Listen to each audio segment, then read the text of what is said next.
नमस्कार मित्रों, स्वागत करता हूं आप लोगों का हमारे JEE and CIB made simple के इस चैनल में। दोस्तों, बीएफएम का परीक्षा अब कुछ ही दिन रह गया है बीएफएम के एग्जामिनेशन में। तो फ्रेंड्स, इस पार्टिकुलर वीडियो के माध्यम से हम लोग एमसीक्यूज और कुछ इंपॉर्टेंट कंसेप्ट्स को समझेंगे। लेसन को शुरुआत करने से पहले दोस्तों, आप लोगों को मैं बताना चाहता हूं कि इस समय पर ये ज़रूरी है कि एक प्रॉपर डायरेक्शन में दोस्तों हम लोग काम करें। तो फ्रेंड्स, आपको मैंने एक रिवीजन सेशन, मैंने आपको एनालिसिस सेशन प्रोवाइड किया था, जिसमें मैंने बताया था कि कौन कौन से टॉपिक इंपॉर्टेंट है बीएफएम के एग्जामिनेशन से। दोस्तों, आपने जरूर उस चीज़ को देखा होगा। तो मैं आपको कहूँगा कि उस पार्टिकुलर यूनिट्स को जो मैंने बताया है उसको फर्स्ट प्रायोरिटी पे रखिए। और दोस्तों, आपको स्टडी मटेरियल की यदि रिक्वायरमेंट है तो मैं अपने चैनल पे ये सभी प्लान ऑफर कर रहा हूँ। ये पीडीएफ प्लान है जिसमें आपको दोस्तों हर एक यूनिट का थ्योरी और एमसीक्यूज आप डिटेल यहाँ देख सकते हैं दोस्तों। For every unit you will get short notes, short notes के अलावा दोस्तों आपको क्या मिलेगा? You will get short notes, you will get MCQs plus theories, okay, plus previous year questions. And besides that, इसके अलावा दोस्तों आपको जो अपना रिवीजन सेशन है उसका पीडीएफ मिल जाएगा और सारे फॉर्मूले का कंपाइलेशन मिल जाएगा। ठीक है, ये सभी चीज़ मिलेंगी आपको गूगल ड्राइव के माध्यम से। तो दोस्तों, इसका एक नॉमिनल फी रखा गया है ₹250 का, जिसमें आप बीएफएम के इन सभी चीज़ों को unit wise MCQs, unit wise theory, case study का कंपाइलेशन है हमारे पास, PYQs हैं, प्रीवियस ईयर क्वेश्चंस हैं, ठीक है, रिवीजन सेशंस हैं। सो all of these you will get after making payment of ₹250। Okay, this is the WhatsApp number. Okay, about detail, जिसके बारे में डिटेल सैंपल आप सब इस नंबर पे ले सकते हैं। चलिए, आपको यदि प्लेलिस्ट का भी लिंक चाहिए तो भी आप मुझे इस नंबर पर व्हाट्सएप करें, मैं आपको प्लेलिस्ट का लिंक प्रोवाइड करूंगा। दोस्तों, मॉक टेस्ट की प्लान है, ये बेसिकली मॉक टेस्ट इनके लिए है जिनको अपनी प्रिपरेशन पे कमांड है कि नहीं मैं अच्छा प्रिपरेशन कर रखा हूँ, तो ये मॉक टेस्ट देते हैं। तो basically 14 unit wise mock test है और plus 4 full length mock test है। यदि आप इन दोनों को लेना चाहते हैं, per unit wise mock test में 50 क्वेश्चंस हैं और पर फुल लेंथ मॉक टेस्ट में 100 क्वेश्चंस हैं। यदि आप इन दोनों को अवेल करना चाहते हैं तो ₹250 आपको पे करना होगा। इस नंबर पे आप व्हाट्सएप करें तो आपको डिटेल जानकारी मिल जाएगी। लेकिन यदि आप दोस्तों केवल 4 फुल लेंथ मॉक टेस्ट को अवेल करना चाहते हैं तो दोस्तों उसके लिए आपको नॉमिनल फी रखा गया है ₹89 का। You have only to pay ₹89 for availing 4 full length mock tests, and all the questions of full length mock tests are from previous year questions। आपको उसमें रिवीजन भी हो जाएगा, आप अच्छे तरीके से क्वेश्चंस को देख पाएंगे। ठीक है, एक क्वेश्चन के अंदर 4 क्वेश्चन शामिल हैं, जैसा कि आजकल का पैटर्न रहा है। आपको पूरा प्रॉपर रिवीजन हो जाएगा इंटायर सिलेबस का using this unit wise mock test and full length mock test. तीसरा प्लान है दोस्तों, यदि आप चाह रहे हैं इन सभी चीजों को PDF, videos, mock test, everything if you want, then you have to opt for consolidated plan. It costs you ₹500 only. Okay, under this plan, under consolidated plan you will get all pdf का plan आपको मिलेगा। ठीक है, theory हो, MCQs हो, case study एकदम point wise समझेंगे और इसके बेसिस पे हम लोग नेक्स्ट टॉपिक में आपको एमसीक्यूज भी लेकर आएंगे। इससे पहले की यूनिट्स को यदि आपने नहीं देखा है दोस्तों, उसके थ्योरी वीडियो को यदि आपको लिंक चाहिए तो आपको मैं टॉप राइट कॉर्नर में प्रोवाइड कर देता हूँ उसके लिंक को, और साथ ही साथ मैं डिस्क्रिप्शन में भी लिंक प्रोवाइड कर देता हूँ, तो उससे जाकर आप एक बार देख सकते हैं पिछले यूनिट्स को। चलिए शुरुआत करते हैं अपने वीडियो लेसन को। सबसे पहले ये समझना है हमें कि ये जो ट्रेजरी रिस्क मैनेजमेंट है, आखिर ये इसकी इंपॉर्टेंस क्या है, वाई इट इज नेसेसरी, तो वाई इट इज नीडेड। तो दोस्तों इसके पीछे 2 कारण हैं, आइए जरा देखते हैं वो कौन कौन से कारण हैं। तो सबसे पहला कारण है दोस्तों कि जो अपना मैंने आपको बताया था कि जो ट्रेजरी है, ट्रेजरी का मार्केट यदि हम बात करें तो उसके अंदर आपके फॉरेक्स डिपार्टमेंट आते हैं, सिक्योरिटीज डिपार्टमेंट आते हैं और मनी मार्केट आते हैं। फॉरेक्स मार्केट, सिक्योरिटी मार्केट और मनी मार्केट। ठीक है, तो आपको ये पता है कि ये जो मार्केट रिस्क है, ठीक है, ये मार्केट रिस्क हर एक स्टेप पे प्रेजेंट है। This market risk is present at every step. तो ये सबसे बड़ा कारण है हमारा ट्रेजरी रिस्क को मैनेज करने का। This is the most important factor beside managing our treasury risk. ठीक है, तो ये आप ध्यान रखना है कि पहला है कि क्योंकि मार्केट रिस्क जो है हर एक स्टेप पे प्रेजेंट है, that's why treasury risk management is importance. The second point is treasury responsible for balance sheet management. अब देखिए, बैलेंस शीट की जब बात आती है तो बैलेंस शीट में एसेट आता है और लायबिलिटीज आता है। ठीक है, तो एसेट और लायबिलिटीज को हमें मैनेज करना होता है, दोनों को बराबर करना होता है, और इसके लिए कौन जिम्मेवार है? इसके लिए जिम्मेवारी है ट्रेजरी का। तो treasury responsible for balance sheet management, asset and liability have to be managed and made equal. ठीक है, तो दोस्तों इन 2 कारणों से ट्रेजरी रिस्क मैनेजमेंट की इंपॉर्टेंस है, आपको समझ में आ गया होगा। अब हम लोग समझते हैं कि ट्रेजरी रिस्क का कंसर्न किस किस कारण से है। What are the concerns for treasury risk? तो पहला है पॉइंट दोस्तों, वेरी लो फंडिंग रिक्वायरमेंट। ठीक है, तो ट्रेजरी रिस्क में फंडिंग की रिक्वायरमेंट जो है वो बहुत ही कम है। ठीक है, तो आप इसको ऐसे समझ सकते हैं कि एक एग्जांपल से समझाता हूं। और दोस्तों ट्रेजरी में लीवरेज वैल्यू काफ़ी हाई है। अब लीवरेज वैल्यू को मैं एग्जांपल से समझाता हूं दोस्तों। जैसे मान लीजिए ट्रेजरी में क्या होता है कि जो फॉरेन एक्सचेंज का बाय और सेल होता है वो 100 करोड़ का है। ठीक है, इसमें कोई भी डायरेक्ट इन्वेस्टमेंट नहीं है फंड का। तो इस समय पे क्या होगा, मान लीजिए कि आपका एक्सचेंज रेट 1 रुपया भी वेरी करेगा तो उसमें 1 करोड़ का लॉस हो जाएगा, जो कि कैपिटल का स्टेट लॉस है। समझ सकते हैं ना कि कितना हाई लिवरेज है यहाँ पे अपने ट्रेजरी रिस्क में। ठीक है, तो ये हाई लिवरेज एक इंपॉर्टेंट फैक्टर है। ठीक है, तो ट्रेजरी बिजनेस में। उसके बाद दोस्तों जो नेक्स्ट कंसर्न है हमारा वो है large size of transaction done. तो देखिए, और किसके डिस्क्रिप्शन पे? ट्रेजरर के, मतलब एक सिंगल पर्सन है ट्रेजरर, उसके डिस्क्रिप्शन पे लार्ज साइज ऑफ ट्रांजेक्शन होता है। एग्जांपल के तौर पर ट्रांजेक्शन का वैल्यू 5 करोड़ से लेकर 50 करोड़ तक का हो सकता है और एक ट्रेजरर सिंपली डिसाइड करता है। तो ये भी एक बहुत बड़ा रिस्क है दोस्तों। चौथा पॉइंट है कि ट्रांजेक्शन आर इररिवोकेबल।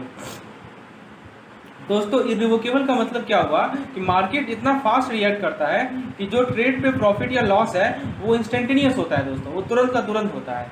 तो आप समझ सकते हैं कि ट्रेजरी रिस्क क्या, क्यों ट्रेजरी का रिस्क के पीछे क्या क्या कंसर्न है। Low funding requirement, high leverage, large size of transaction and transaction are irrevocable. तो जो मेन पॉइंट था वो मैंने आपको समझा दिया, इसको ध्यान में रखना है आपको। अब दोस्तों हम लोग डिस्कस करते हैं कि ट्रेजरी एक्टिविटी में रिस्क का सोर्स कहाँ कहाँ है। तो पहला सोर्स है वोलेटिलिटी। अब वोलेटिलिटी की यदि हम बात करें तो देखिए, किसी भी करेंसी का या किसी भी सिक्योरिटी का, देखिए जब हम करेंसी की बात कर रहे हैं तो we are talking about money market and we are talking about security, we are talking about security market. तो यदि किसी करेंसी का और किसी सिक्योरिटी का जो मार्केट प्राइस है उसमें वेरिएशन जो होता है उसको हम लोग वोलेटिलिटी कहते हैं। और यहाँ पे कौन सा रिस्क आता है? यहाँ पे आता है मार्केट रिस्क। पहले बात करते हैं हम लोग करेंसी के। तो करेंसी के केस में ये जो रिस्क है उसे कहते हैं वोलेटिलिटी ऑफ एक्सचेंज रेट, और सिक्योरिटी के केस में इसे कहते हैं वोलेटिलिटी ऑफ इंटरेस्ट रेट। तो दो चीज़ का वोलेटिलिटी है, एक है वोलेटिलिटी ऑफ एक्सचेंज रेट और दूसरा है वोलेटिलिटी ऑफ इंटरेस्ट रेट। ठीक है, तो पहला है हमारे पास करेंसी और दूसरा है दोस्तों हमारे पास सिक्योरिटी। तो सिक्योरिटी के केस में हमारा है इंटरेस्ट रेट का वोलेटिलिटी और करेंसी के केस में हमारा है एक्सचेंज रेट का वोलेटिलिटी। तो ये दो चीज़ आपको ध्यान रखना है।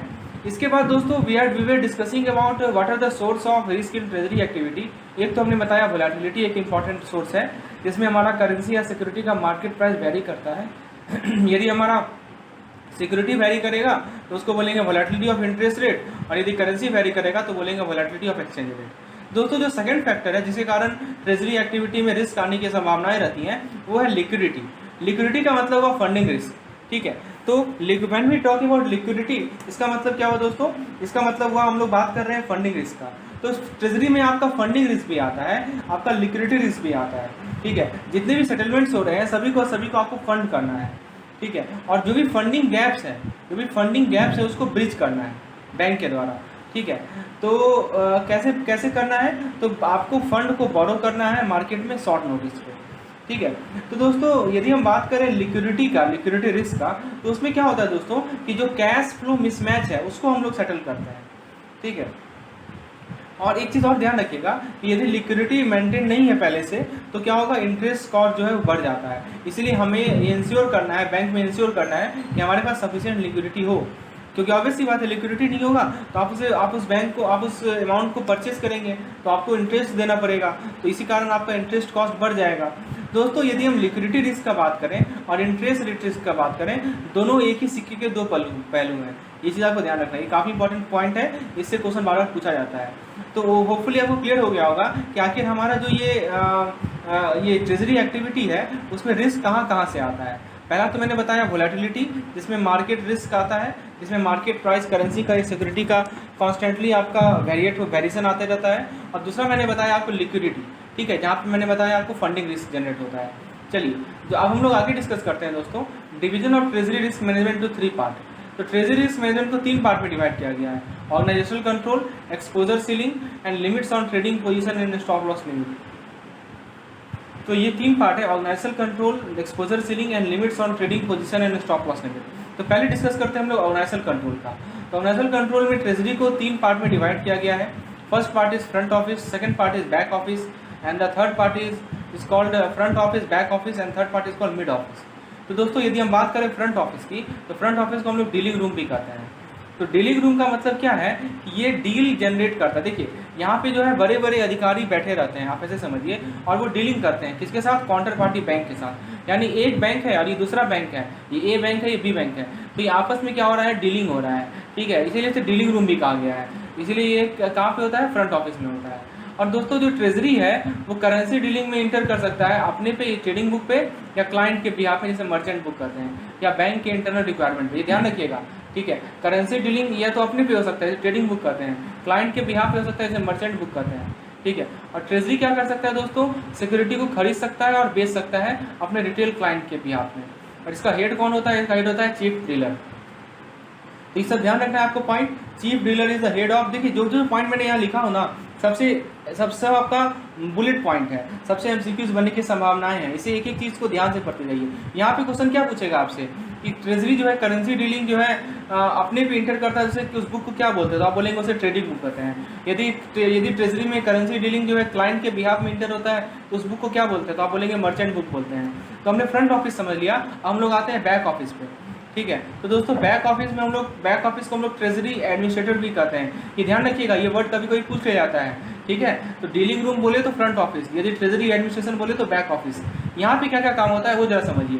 कंफर्मेशन करना, अकाउंटिंग करना और हर एक डील को सेटलमेंट करना। देखिए डील को एस्टेब्लिश करना काम है हमारा फ्रंट ऑफिस का। अब डील उसे एस्टेब्लिश कर लिया, उसे कंफर्म करना, उसके अकाउंटिंग करना, उसको सेटल करना, ये काम आती है बैक ऑफिस की, ठीक है। ये क्या करता है, ये कंफर्मेशन लेता है हर एक डील का अपने काउंटर पार्टी से और फिर डील को सेटल करता है। पहले कंफर्म करेगा, फिर क्या करेगा, डील को सेटल करेगा।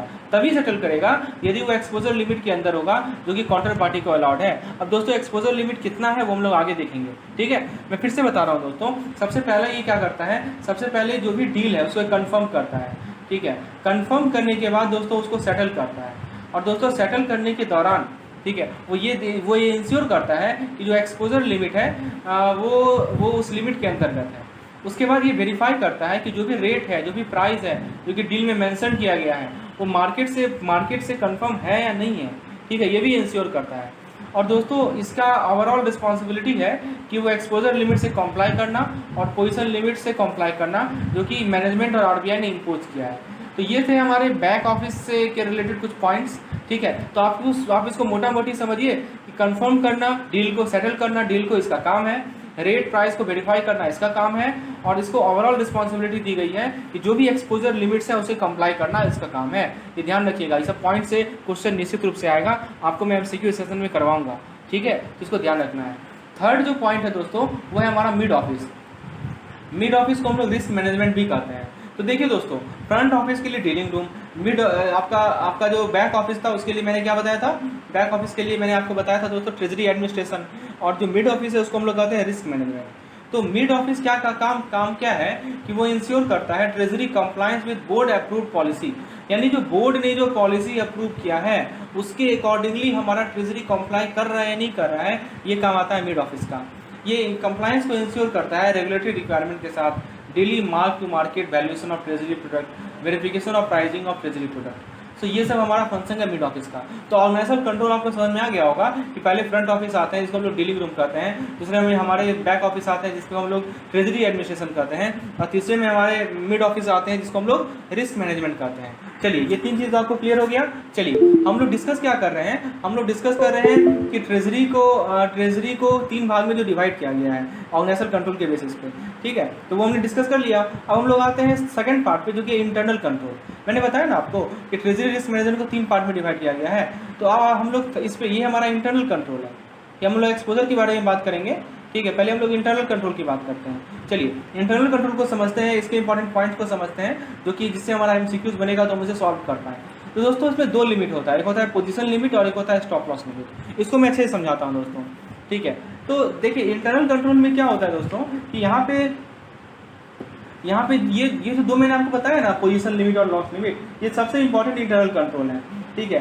तो लिमिट जो है इम्पोज होता है डीलर पे, जो कि डील करते हैं फॉरेन एक्सचेंज में या सिक्योरिटीज़ में, ठीक है। तो वैसे डीलर जो कि ट्रेड करते हैं फॉरेन एक्सचेंज और सिक्योरिटीज़ में, उन पे लिमिट इम्पोज किया जाता है, ठीक है।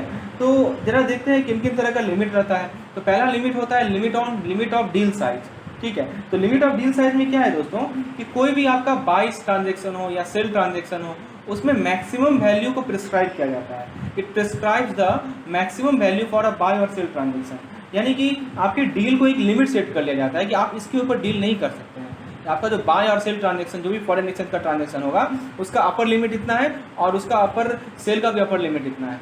अच्छा ध्यान दीजिएगा, लिमिट केवल ट्रेड डील पे ही अप्लाई होता है, मर्चेंट ट्रेड डील पे अप्लाई नहीं होता। ये काफ़ी इंपॉर्टेंट पॉइंट है, यहाँ से एमसीक्यू बन सकता है। दोस्तों इस पार्टिकुलर पीडीएफ में मैंने वही पॉइंट इंक्लूड किया है जिससे आपका एग्जाम में क्वेश्चन आने की संभावनाएं हैं।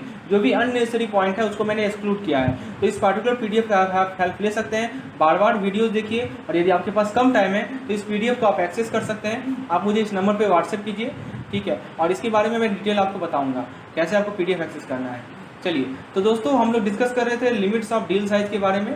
तो ये हम समझ लिए कि इसका क्या मीनिंग है। तो second type of limit impose किया गया है, वो है लिमिट ऑफ ओपन पोजीशन। आइए जरा इस टर्म को समझते हैं, ओपन पोजीशन का क्या मतलब है। ठीक है, देखिए ऐसा है कि मान लीजिए कि आपने ट्रेडिंग शुरू किया, ठीक है, आपने जो है एक सर्टेन एक स्टॉक में इन्वेस्ट किया। मान लीजिए कि टाटा का स्टॉक है, आपने उसमें इन्वेस्ट किया अपना 50,000 रुपीज़, ठीक है। लेकिन ऐसा पोजीशन बना हुआ है कि आप उसको निकालना बाय कर रहे हैं ना सेल कर रहे हैं, ठीक है। तो दोस्तों उस पोजीशन को हम लोग ओपन पोजीशन कहते हैं। जब तक आप उसे बाय या सेल नहीं करेंगे तब तक वो ओपन पोजीशन निकल आता है। वही तो कर रहा है, open position refers to the trading position where the buy और sell position are not match. यही तो कर रहा है दोस्तों, जब तक आप उस टाटा के स्टॉक को नहीं बेचेंगे, ना ही खरीदेंगे दूसरे स्टॉक को, तब तक आप उस पोजीशन को ओपन पोजीशन ही कहेंगे, ठीक है। तो आपको समझ में आ गया। तो दोस्तों ट्रेजरी क्या कर सकता है कि $1 मिलियन US खरीद सकता है, उसको पोजीशन पे होल्ड कर सकता है, ये सोचकर कि US डॉलर एप्रिसिएट होगा रुपये के अगेंस्ट। तो यहाँ पे एक लॉस भी तो है, मान लीजिए US डॉलर एप्रिसिएट नहीं हुआ तो, है ना, तो यहाँ पे कैरी कॉस्ट होता है। तो दोस्तों ध्यान दीजिएगा, ट्रेजरी इंटरेस्ट, ऑब्वियस ये बात है, US डॉलर फंड पे ट्रेजरी क्या करेगा, इंटरेस्ट लॉस करेगा, ठीक है। तो ये सब ध्यान रखना है दोस्तों। तो यहाँ पे रिस्क है, एक रिस्क की यहाँ पे संभावनाएं हैं, ठीक है। अच्छा दोस्तों, जो लिमिट होता है हमारा फॉरेन एक्सचेंज ट्रेड में, उसको दो पार्ट में डिवाइड किया गया, एक है डे लाइट लिमिट, एक है ओवरनाइट लिमिट। दोस्तों डे लाइट लिमिट का मतलब क्या हुआ कि जब आप इंट्राडे पोजीशन आपका होता है, इंट्राडे समझते हैं ना, कि मतलब दिन के अंत तक जो है आपका जो भी स्टॉक है वो खत्म हो जाएगा। मतलब आपने जो भी इन्वेस्टमेंट किया है, ठीक है, वो क्या होगा, आपको मॉर्निंग में आपने करेंसी परचेज किया और उसको आफ्टरनून में बेच दिया, यही होता है हमारा डे लाइट। दोस्तों यदि हम बात करें ओवर लाइट, जैसे समझिए डे लाइट का मतलब इंट्राडे, सिंपली भाषा में इंट्राडे आप समझते होंगे, स्टॉक का बेसिक टर्म है। और दोस्तों ओवरनाइट लिमिट की यदि हम बात करें, ओवरनाइट लिमिट का क्या मतलब है कि जो करेंसी का प्राइस है वो फ्लक्चुएट कर रहा है, ठीक है। तो ओवरनाइट लिमिट में आप क्या करते हैं दोस्तों, आप उसे छोड़ देते हैं, नहीं आज का जो पोजीशन है उसको मैं कल मेंटेन करूंगा, कल फिर शुरुआत करूंगा, तो that is called overnight limit. तो दोस्तों आपसे यदि क्वेश्चन पूछा जाए कि डे लाइट लिमिट और ओवरनाइट लिमिट में से कौन सा लिमिट स्मॉलर है, तो आप ये बोलेंगे कि ओवरनाइट लिमिट स्मॉलर है, क्योंकि डीलर जो है उस पोजीशन को अगले दिन भी रख सकता है, ठीक है, because the dealer may continue to hold the position for next day. तो that's why overnight limit are smaller. तो ये पॉइंट आपको ध्यान रखना है लिमिट्स ऑफ ओपन पोजीशन का। जो उसके बाद नेक्स्ट लिमिट है वो हमारा stop loss limit. Stop loss limit दोस्तों क्या होता है कि जैसे मान लीजिए आपने एक स्टॉक खरीदा, ठीक है, आपने स्टॉक खरीदा 5 करोड़ का, ठीक है। अब दोस्तों आपको क्या है कि आप मैक्सिमम एक लिमिट है जहाँ तक आप मैक्सिमम लॉस को एफर्ट को सस्टेन कर सकते हो, को विथस्टैंड कर सकते हो। तो वो लिमिट मान लीजिए 1 करोड़ है। तो दोस्तों आपने 1 करोड़ पे स्टॉप लॉस बना दिया। कहने का मतलब क्या हुआ कि यदि आज के डेट में स्टॉक का प्राइस 1 करोड़ रीच हो गया तो दोस्तों आपका वो डील जो है तुरंत ही ब्रेक हो जाएगा, आप चाहे बाय करेंगे या सेल कर देंगे। तो वही स्टॉप लॉस होता है, मतलब उसे नीचे नहीं जाएगा, ये एक लिमिट हो गया है कि यहाँ पे स्टॉप हो जाना है, आपका लॉस स्टॉप हो जाएगा, समझे। 5 करोड़ पे आपने खरीदा, 1 करोड़ पे बेच रहे, तो ऑब्वियसली बात है आपको लॉस हो रहा है। तो यहाँ पे आपने एक स्टॉप लॉस सेट कर दिया है कि 1 करोड़ से नीचे नहीं जाए, ठीक है। तो यही कहा गया है, it represent the final stage of controlling trading operation. तो जो भी हमारा ट्रेडिंग ऑपरेशन है उसका जो फाइनल स्टेज ऑफ कंट्रोल है वो कहलाता है हमारा स्टॉप लॉस लिमिट, ठीक है। और स्टॉप लॉस लिमिट डीलर को प्रिवेंट करता है वेटिंग, हाँ ऑब्वियसली बात है, इसके कारण जो डीलर है वो हमारे हमेशा के लिए वेट नहीं करेंगे, ठीक है। और ये लॉस को लिमिट कर देता है इस लेवल तक जो कि मैनेजमेंट को एक्सेप्टेबल है। स्टॉप लॉस लिमिट को प्रिस्क्राइब किया जाता है पर deal, per day, per month और पर ईयर। ये ध्यान रखिएगा, ये क्वेश्चन पूछा जाता है स्टॉप लॉस लिमिट को कैसे प्रिस्क्राइब करेंगे आप, तो पर डे भी करते हैं, पर ईयर भी करते हैं, पर डील भी करते हैं और पर मंथ भी करते हैं। अच्छा दोस्तों, यदि हम बात करें, मैंने बताया था आपको कि जो पोजीशन गैप है और पोजीशन लिमिट है और गैप लिमिट है वो काफ़ी इंपॉर्टेंट लिमिट है इंटरनल कंट्रोल का। ठीक है, तो जो पोजीशन लिमिट है तो करेंसी वाइज प्रिस्क्राइब किया जाता है। ठीक है, और उसके अलावा दोस्तों जो पोजीशन लिमिट है और गैप लिमिट है वो कैपिटल रिक्वायरमेंट को अट्रैक्ट करता है, क्योंकि आरबीआई ने प्रिस्क्राइब किया है। इसके बाद दोस्तों हम लोग बात करते हैं stop loss. Stop loss limit हमने डिस्कस कर लिया है। ठीक है, तो स्टॉप लॉस के बारे में बेसिक पॉइंट मैंने आपको समझा दिया है दोस्तों कि एक वो स्टेज है, यदि मान लीजिए कि आपका 5000 यूएस डॉलर का स्टॉप लॉस है। ठीक है, 5000 यूएस डॉलर का स्टॉप लॉस है, तो जो डीलर है जैसे ही मार्केट जो है 5000 लॉस लेवल पे पहुंचेगा तो डीलर क्या करेगा, ऑटोमेटिकली अपने पोजीशन को क्लोज कर लेगा, या तो सेल कर लेगा वो बाय कर लेगा, क्योंकि यही हमारा स्टॉप लॉस लिमिट है। चलिए, तो हम लोगों ने अभी तक नेशनल कंट्रोल डिस्कस किया, इंटरनल कंट्रोल डिस्कस किया। जो ये दो इंपॉर्टेंट हिस्सा थे ट्रेजरी मैनेजमेंट का, उसको हमने डिस्कस किया। जो थर्ड पार्ट है उसको हम लोग कहते हैं दोस्तों एक्सपोजर सेलिंग लिमिट। आइए जरा इसको समझते हैं। तो दोस्तों एक्सपोजर सेलिंग लिमिट का क्या मतलब है कि आप बैंक को क्रेडिट रिस्क से बचा रहे हो।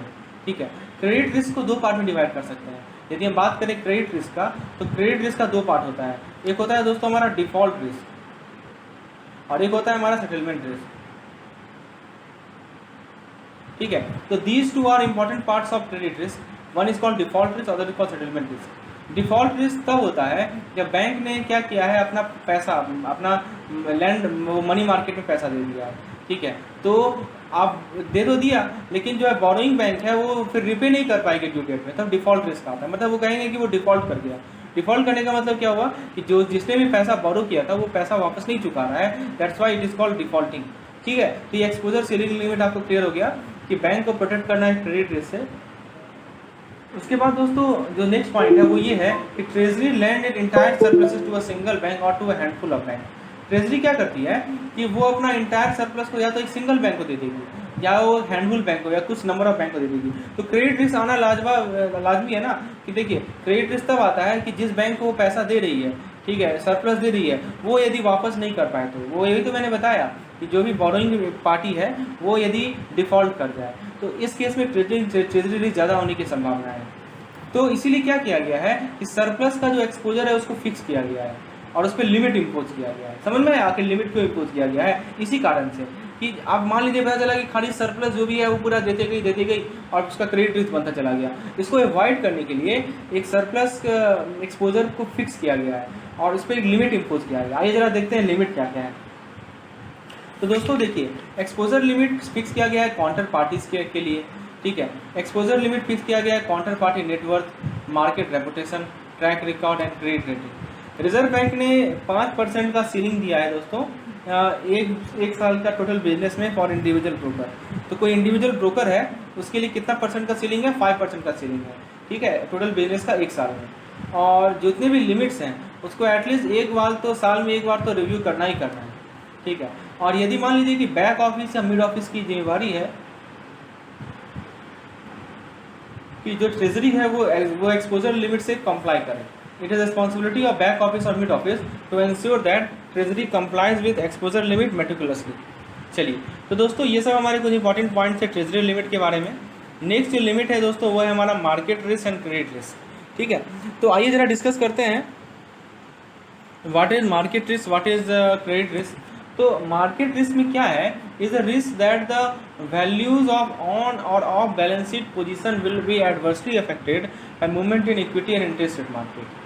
ठीक, करेंसी एक्सचेंज देखिए किस में मूवमेंट होगा? Equity and interest rate market, currency exchange rate and commodity price. इन सब के मूवमेंट के कारण जो है आपके बैलेंस शीट का पोजीशन एडवर्सली अफेक्ट होगा। ठीक है, और मार्केट रिस्क का दूसरा नाम क्या है? Price risk. ध्यान रखिएगा, market risk is also known as price risk. ठीक है, अच्छा दोस्तों, मार्केट रिस्क में पूछेगा आपसे कि कौन कौन सा मेन रिस्क आता है। ठीक है, मार्केट रिस्क में तो आप देखिए इसको नोट कर लीजिए। एक तो हमारा लिक्विडिटी रिस्क आता है, ठीक है, मार्केट रिस्क के अंदर। एक हमारा इंटरेस्ट रेट रिस्क आता है। ठीक है, उसके बाद दोस्तों हमारा करेंसी रिस्क आता है। इसके अलावा मैं 2 रिस्क और बता रहा हूँ जिसको नोट कर लीजिए आप। एक होता है हमारा एक्सचेंज रेट रिस्क, ये पूछेगा क्वेश्चन तो आपको जवाब देना पड़ेगा। Exchange rate. और एक होता है हमारा इक्विटी रिस्क। तो पूछेगा कि मार्केट रिस्क के अंदर कौन कौन सा कंपोनेंट है तो आप बता दीजिएगा सब। ठीक है, liquidity risk, interest rate risk, currency risk, exchange rate risk और इक्विटी रिस्क। ठीक है, तो all of this comes under market risk. तो दोस्तों जरा हम लोग बात कर लेते हैं लिक्विडिटी रिस्क का। ठीक है। लिक्विडिटी रिस्क का मतलब क्या होता है कि ऐसा कैश फ्लो का गैप आ गया जिसको आप ब्रिज नहीं कर सकते हैं, ठीक है। और ट्रेजरी के पास एक कंटिजेंसी प्लान होना चाहिए कि कोई भी लिक्विडिटी क्राइसिस आ जाए उसको मीट कर सके, ठीक है। ये बहुत ज़रूरी है, कंटिजेंसी प्लान का होना काफ़ी ज़रूरी है। मान लीजिए कि बॉन्ड का मार्केट अब कोलैप्स कर गया नेक्स्ट डे में, ठीक है। तो जैसे मान लीजिए कोई ट्रेजरर है, उसने कॉल मार्केट में खरीदा और 5 साल का गवर्नमेंट सिक्योरिटी खरीदा, ठीक है। उसके बाद उसने बॉन्ड का प्राइस अज्यूम किया कि अगले दिन बढ़ेगा, ठीक है, और फिर सिक्योरिटी को प्रॉफिट से बेच देगा। लेकिन मान लीजिए कि बॉन्ड का मार्केट कोलैप्स कर गया नेक्स्ट डे में, तो ट्रेजरी जो ट्रेजरर है वो अपना सिक्योरिटी को डिस्पोज नहीं कर पाएगा, तो बैंक यहाँ पे सॉल्वेंट हो गया, दिवालिया हो गया, तो treasury has faced liquidity risk, ठीक है। तो यहाँ पे ट्रेजरी भी जो है वो एक तरह का लिक्विडिटी रिस्क को फेस करता है। जो नेक्स्ट टाइप ऑफ रिस्क है दोस्तों, that is called interest rate risk.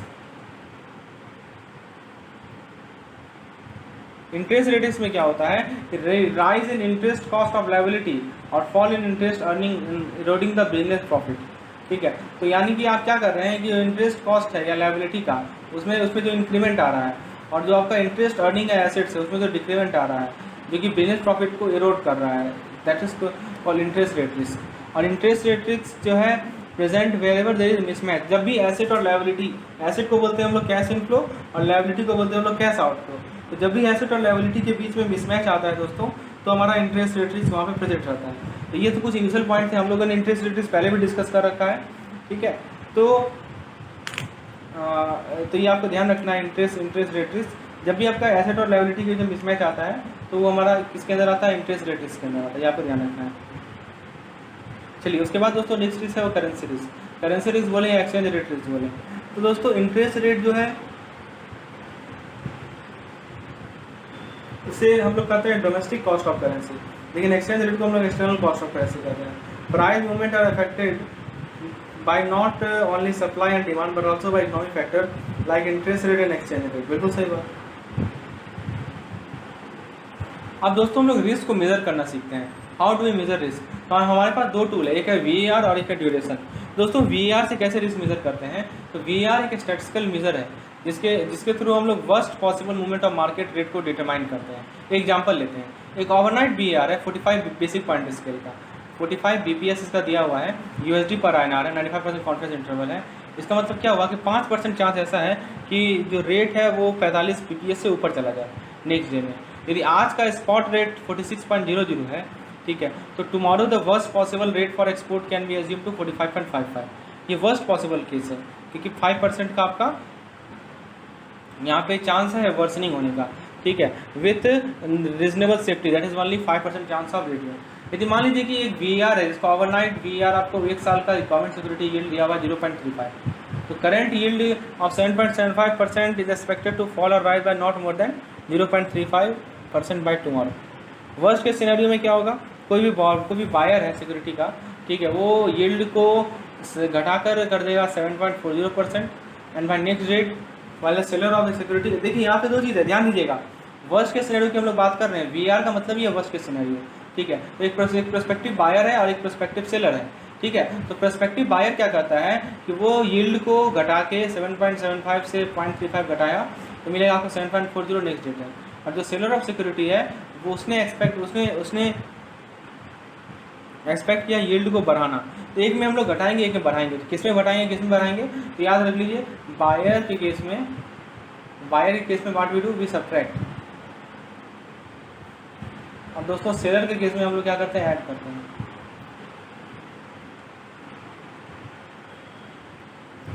चलिए उसके बाद दोस्तों 95% कॉन्फिडेंस इंटरवल का मतलब क्या हुआ कि 5% पॉसिबिलिटी है adverse change between higher than 0.05%, तो 1% possibility of loss being higher than VAR।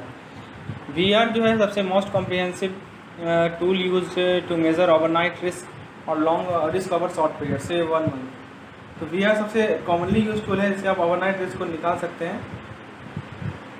बात करते हैं हम लोग ड्यूरेशन की। ड्यूरेशन क्या होता है दोस्तों, तो किसी भी बॉन्ड पे जो इफेक्टिव रिटर्न होता है, ठीक है, जो कि कूपन रेट पे बेस्ड है, मार्केट प्राइस पे बेस्ड है, रेजिडुअल मैच्योरिटी पे बेस्ड है, उसको हम लोग यील्ड करते हैं। और किसी भी बॉन्ड का यील्ड और प्राइस जो होता है वो इन्वर्स मूवमेंट होता है, इन्वर्स प्रोपोर्शन होता है। ऐसा क्या मतलब हुआ, यदि यील्ड बढ़ेगा तो बॉन्ड का प्राइस घटेगा, यदि यील्ड घटेगा तो बॉन्ड का प्राइस बढ़ेगा। ठीक है। तो ये सेम रिलेशनशिप है between interest rate and bond price. Duration को हम लोग कहते हैं weighted average measure of life of bond where the time of receipt of cash flow is weighted by. देखिए ड्यूरेशन का मतलब समझिए कि आपका जो बॉन्ड है उस पर डिफरेंट डिफरेंट कैश फ्लोज हैं, तो आपको उसका वेटेड एवरेज वैल्यू निकालना है लाइफ ऑफ बॉन्ड का, जहाँ पे time of receipt of cash flow is weighted by present value of cash flow. मान लीजिए कि पहला कैश फ्लो है वो 6 महीना बाद हो रहा है डेट ऑफ इन्वेस्टमेंट से, तो 6 मंथ को हम लोग क्या करते हैं कि जो present value of cash flow से मल्टीप्लाई करते हैं। यदि सेकंड कैश फ्लो 12 महीना बाद हो रहा है तो जो हमारा पीरियड 1 यानी 1 ईयर का जो है उसको मल्टीप्लाई करते हैं present value of cash flow से।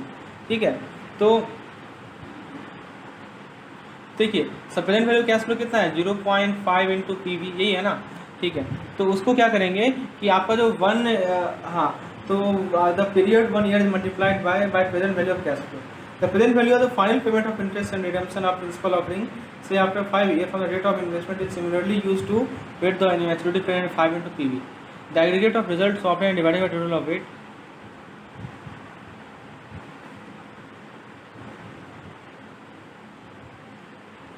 तो इसे हम लोग कहते हैं मैक्रो ड्यूरेशन। तो जितना लॉन्गर ड्यूरेशन होगा उतना ही ज़्यादा आपका सेंसिटिविटी होगा बॉन्ड प्राइस का इंटरेस्ट रेट में। ये ध्यान रखिएगा, यहाँ से क्वेश्चन पूछा जाएगा। The longer the duration of bond greater is the sensitivity of bond price to change in interest rate. और दोस्तों किसी भी जीरो कूपन बॉन्ड का ड्यूरेशन जो होता है वो होता है टाइम टू मैच्योरिटी, ये ध्यान रखिएगा। तो जो भी टाइम टू मैच्योरिटी है वही होता है हमारा किसी जीरो कूपन बॉन्ड का ड्यूरेशन। किसी लिए तो ये ध्यान रखिएगा, ये किसका ड्यूरेशन है, ड्यूरेशन है दोस्तों जीरो कूपन बॉन्ड। तो जीरो कूपन बॉन्ड के लिए ड्यूरेशन और टाइम टू मैच्योरिटी दोनों सेम है। मॉडिफाइड ड्यूरेशन एक ज़्यादा डायरेक्ट मेथड है जिससे हम लोग प्राइस सेंसिटिविटी ऑफ बॉन्ड को मेजर कर सकते हैं। कैसे मॉडिफाइड ड्यूरेशन निकालते हैं, तो आप ड्यूरेशन को इंटरेस्ट रेट से डिवाइड कर दीजिए। ठीक है,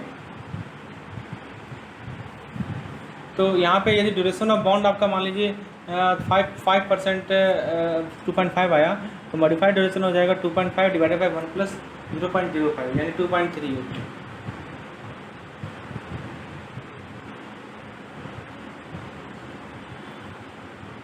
The modified duration is valid only for small changes in the price and is also not uniform at different level of prices। और जो एसेट और लायबिलिटी के बीच का ड्यूरेशन का डिफरेंस होता है उसको एक्सप्रेस करते हैं ड्यूरेशन गैप में, जो कि मैक्रो हेजिंग में काम आता है। डेरिवेटिव की बात करें तो डेरिवेटिव से हम लोग क्या करते हैं कि ट्रेजरी ट्रांजैक्शन को मार्केट रिस्क से प्रोटेक्ट करते हैं। डेरिवेटिव जो है बैलेंस शीट के रिस्क को मैनेज करने में भी यूजफुल है, यानी कि एसेट लायबिलिटी मैनेजमेंट में भी यूजफुल है। और दोस्तों जो एक्सचेंज रेट रिस्क है उसको हम लोग अवॉइड करते हैं। कैसे, तो दोस्तों पूछेगा, देखिए डेरिवेटिव का यूज़ हम लोग कहाँ कहाँ करते हैं। तो आप पहले बोलिएगा कि जो मार्केट रिस्क का ट्रांजैक्शन है उसको प्रोटेक्ट करने में, ये पहला पॉइंट है। मैं फिर से बताता हूँ, ये क्वेश्चन काफ़ी इंपॉर्टेंट है, बार बार पूछा गया है। ठीक है, डिलीवरी रिस्क कहाँ कहाँ हेल्पफुल होता है, तो पहले आप बताइए कि मार्केट रिस्क के ट्रांजैक्शन में, दूसरा आप बताइए बैलेंस शीट रिस्क के मैनेजमेंट में, और तीसरा आप बताइए कि जो एक्सचेंज रेट रिस्क है उसको ही मैनेज में काम आता है। So these are 3 uses of derivative and risk management. तो दोस्तों नहीं है, bank management is highly sensitive to treasury risk on account of high leverage on treasury business.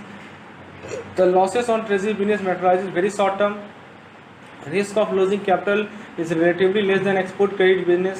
Transaction done in treasury operation are large in the sole discussion of treasury. तो दोस्तों option D सही है, transaction large होता है। Losses on treasury bills ये भी सही है। Bank management is highly sensitive to treasury risk on account of high leverage, ये भी सही है, लेकिन सी सही नहीं है। Risk of losing capital is large not less, it's large. Risk of losing capital is large than export credit business. So दोस्तों option number C सही होगा। आगे क्वेश्चन है treasury activities are matter of concern to the bank because of. Treasury activity क्यों concern है बैंकों के लिए। पहला ऑप्शन दे रहा है हाई लिवरेज ट्रांजेक्शन, दूसरा ऑप्शन दे रहा है लार्ज ट्रांजेक्शन साइज, तीसरा ऑप्शन दे रहा है मार्केट वोलेटिलिटी, चौथा ऑप्शन दे रहा है ऑल ऑफ दिस। तो दोस्तों ट्रेजरी एक्टिविटी कंसर्न होने के पीछे यही कारण है कि मार्केट हमारा वोलेटाइल है, ठीक है, और ट्रांजेक्शन साइज भी ज़्यादा होता है और लिवरेज ट्रांजेक्शन होता है। तो करेक्ट आंसर हो जाएगा इसका ऑप्शन नंबर डी यानी all of this. All of this are the basic reason behind concern for treasury activity. आगे देखते हैं दोस्तों क्वेश्चन नंबर 3। एक्सचेंज रेट का जो वोलेटिलिटी होता है करेंसी का मतलब क्या है। Volatility of exchange rate in case of currency means, पहला option large increase in selling price, दूसरा option large increase in buying price, तीसरा option variability of price upward downward, चौथा option large variation in price selling and buying.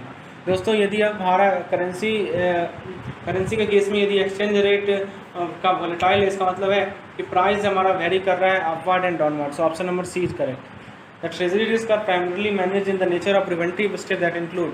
तो preventive step में क्या क्या आता है? Organisational control, exposure ceiling, limits on trading position and stop loss limit. तो देखिए ट्रेजरी रिस्क प्राइमरली मैनेज होता है और प्रिवेंटिव स्टेप में। इसके अंदर दोस्तों प्रिवेंटिव स्टेप में हमारा आता है 1 to 3, यानी ऑर्गेनाइजेशनल कंट्रोल भी रहेगा, एक्सपोजर सीलिंग भी होगा, limits on trading position and stop loss limit भी आएगा। So all of this are included, organisational control, exposure ceiling, limits on trading position and stop loss limit. So option number A is correct. आगे देखते हैं, the treasury may enter into forward contract with. तो treasury जो है forward contract किसके साथ enter करता है? Importer who expect to make payment in foreign currency, exporter who expect receipt of foreign currency, with bank in interbank market, all of the above। Treasury जो है forward contract में inter करता है किसी के साथ भी, चाहे आपका इंपोर्टर हो, एक्सपोर्टर हो, बैंक हो। नेक्स्ट क्वेश्चन है, फ्रंट ऑफिस का हेड कौन होता है ट्रेजरी में? तो फ्रंट ऑफिस का हेड होता है chief dealer. Option number B सही है। नेक्स्ट क्वेश्चन है, इनमें से कौन सा रिस्पॉन्सिबल नहीं है रिस्क लिमिट्स कंप्लायंस के लिए? दोस्तों front office, middle office, back office. तो रिस्क के लिए फ्रंट और बैक, ठीक है, मिडिल ऑफिस को अप्लाई करना पड़ेगा। तो बी नंबर होगा 1 and 3। नेक्स्ट क्वेश्चन है, in treasury risk management the middle office conventionally takes the following action: monitoring compliance with risk limit, ensuring compliance with regulatory requirement, daily mark to market valuation of treasury position, verification of pricing of treasury product. तो treasury risk management में mid office का क्या काम है? तो दोस्तों mid office का काम है सभी कुछ, वो कंप्लायंस मॉनिटर करेगा, कंप्लायंस को इंश्योर करेगा, daily mark to market valuation करेगा ट्रेजरी पोजीशन का, इसके अलावा वो वेरीफाई करेगा प्राइस को ट्रेजरी प्रोडक्ट का। So option number A is correct. Next question है, dash monitors exposure limit and stop loss limit of treasury? Front office, mid office, back office, investment department. तो कौन मॉनिटर करता है exposure limit को और stop loss limit को? तो ये मॉनिटर होता है दोस्तों मिड ऑफिस के द्वारा। Option number B is correct. Exposure ceiling limit are imposed on trading transaction on the treasury to protect the bank from. Exposure ceiling limit क्यों डाला जाता है? ताकि बैंक को किससे प्रोटेक्ट किया जाए? Market and operational risk, default and settlement risk, liquidity and interest rate risk, currency and volatility risk. Correct answer is option number C, liquidity and interest rate risk. तो याद रखिएगा, एक्सपोजर सीलिंग लिमिट डालने का main purpose है आप liquidity और interest rate risk से बचा सकें। नेक्स्ट क्वेश्चन है, the following limits in treasury are meant for controlling market risk. Market risk को यदि आप कंट्रोल करना है तो कौन सा लिमिट डालेंगे? तो इसका करेक्ट आंसर है option number C, intraday, overnight open position limit and stop loss limit. So option number C is correct. Next question है, which of the following is not a trading limit in context of foreign exchange? तो foreign exchange के context में इनमें से कौन सा trading limit नहीं है? Deal size, exposure ceiling, stop loss, open position. तो फॉरेन एक्सचेंज के कंटेक्स्ट में ट्रेडिंग लिमिट की यदि हम बात करें तो वो है दोस्तों एक्सपोजर सीलिंग, नहीं है वो। बाकी deal size, stop loss, open position, ये सभी के सभी ट्रेडिंग लिमिट है, लेकिन exposure ceiling is not a trading limit. So option number B is correct. Next question है, highest amount of deal that dealer can make is called? तो dealer जो highest amount of deal कर सकता है उसको क्या बोलते हैं? Dealer limit, deal size limit, daylight limit, counter party limit. तो हाईएस्ट अमाउंट ऑफ डील को हम लोग कहते हैं दोस्तों dealer limit. Option number A is correct. Next question है, maximum amount of exposure to any entity maturing on maturity on a single day is called? तो किसी कोई भी एंटिटी जो कि सिंगल डे में मैच्योर हो रही है उसको जो मैक्सिमम अमाउंट ऑफ एक्सपोजर दिया जाता है उसे क्या कहते हैं? उसे कहते हैं दोस्तों deal size limit. Next question है, क्रेडिट रिस्क को स्प्लिट कर सकते हैं किस पार्ट में? Default risk, legal risk, settlement risk. तो क्रेडिट रिस्क का दो पार्ट होता है, पहला है हमारा डिफॉल्ट रिस्क, दूसरा है हमारा settlement risk. So option number D is correct. Next question है, failure of the counter party due to the course of the during the course of settlement due to time zone differences between two currency is the dash risk. तो यदि counter party fail कर जाती है settlement के course के दौरान क्योंकि time difference है दो करेंसी के बीच में, उस रिस्क को क्या बोलते हैं? तो काउंटर पार्टी फेलियर वाला जो रिस्क होता है दोस्तों उसे हम लोग कहते हैं सेटलमेंट रिस्क। नेक्स्ट क्वेश्चन है, आरबीआई ने कितना सीलिंग इम्पोज किया है टोटल बिजनेस का फॉर इंडिविजुअल ब्रोकर? तो 5%। नेक्स्ट क्वेश्चन है, the market risk in treasury operation is? Market risk किसका कॉन्फ्रेंस होता है? Liquidity risk, settlement risk, interest rate risk, exchange risk, equity और कमोडिटी रिस्क। तो दोस्तों मार्केट रिस्क जो होता है ट्रेजरी ऑपरेशन में वो कॉन्फ्रेंस होता है हमारा, पहला लिक्विडिटी रिस्क, दूसरा है इंटरेस्ट रेट रिस्क, तीसरा है एक्सचेंज रिस्क और चौथा है इक्विटी और कमोडिटी रिस्क।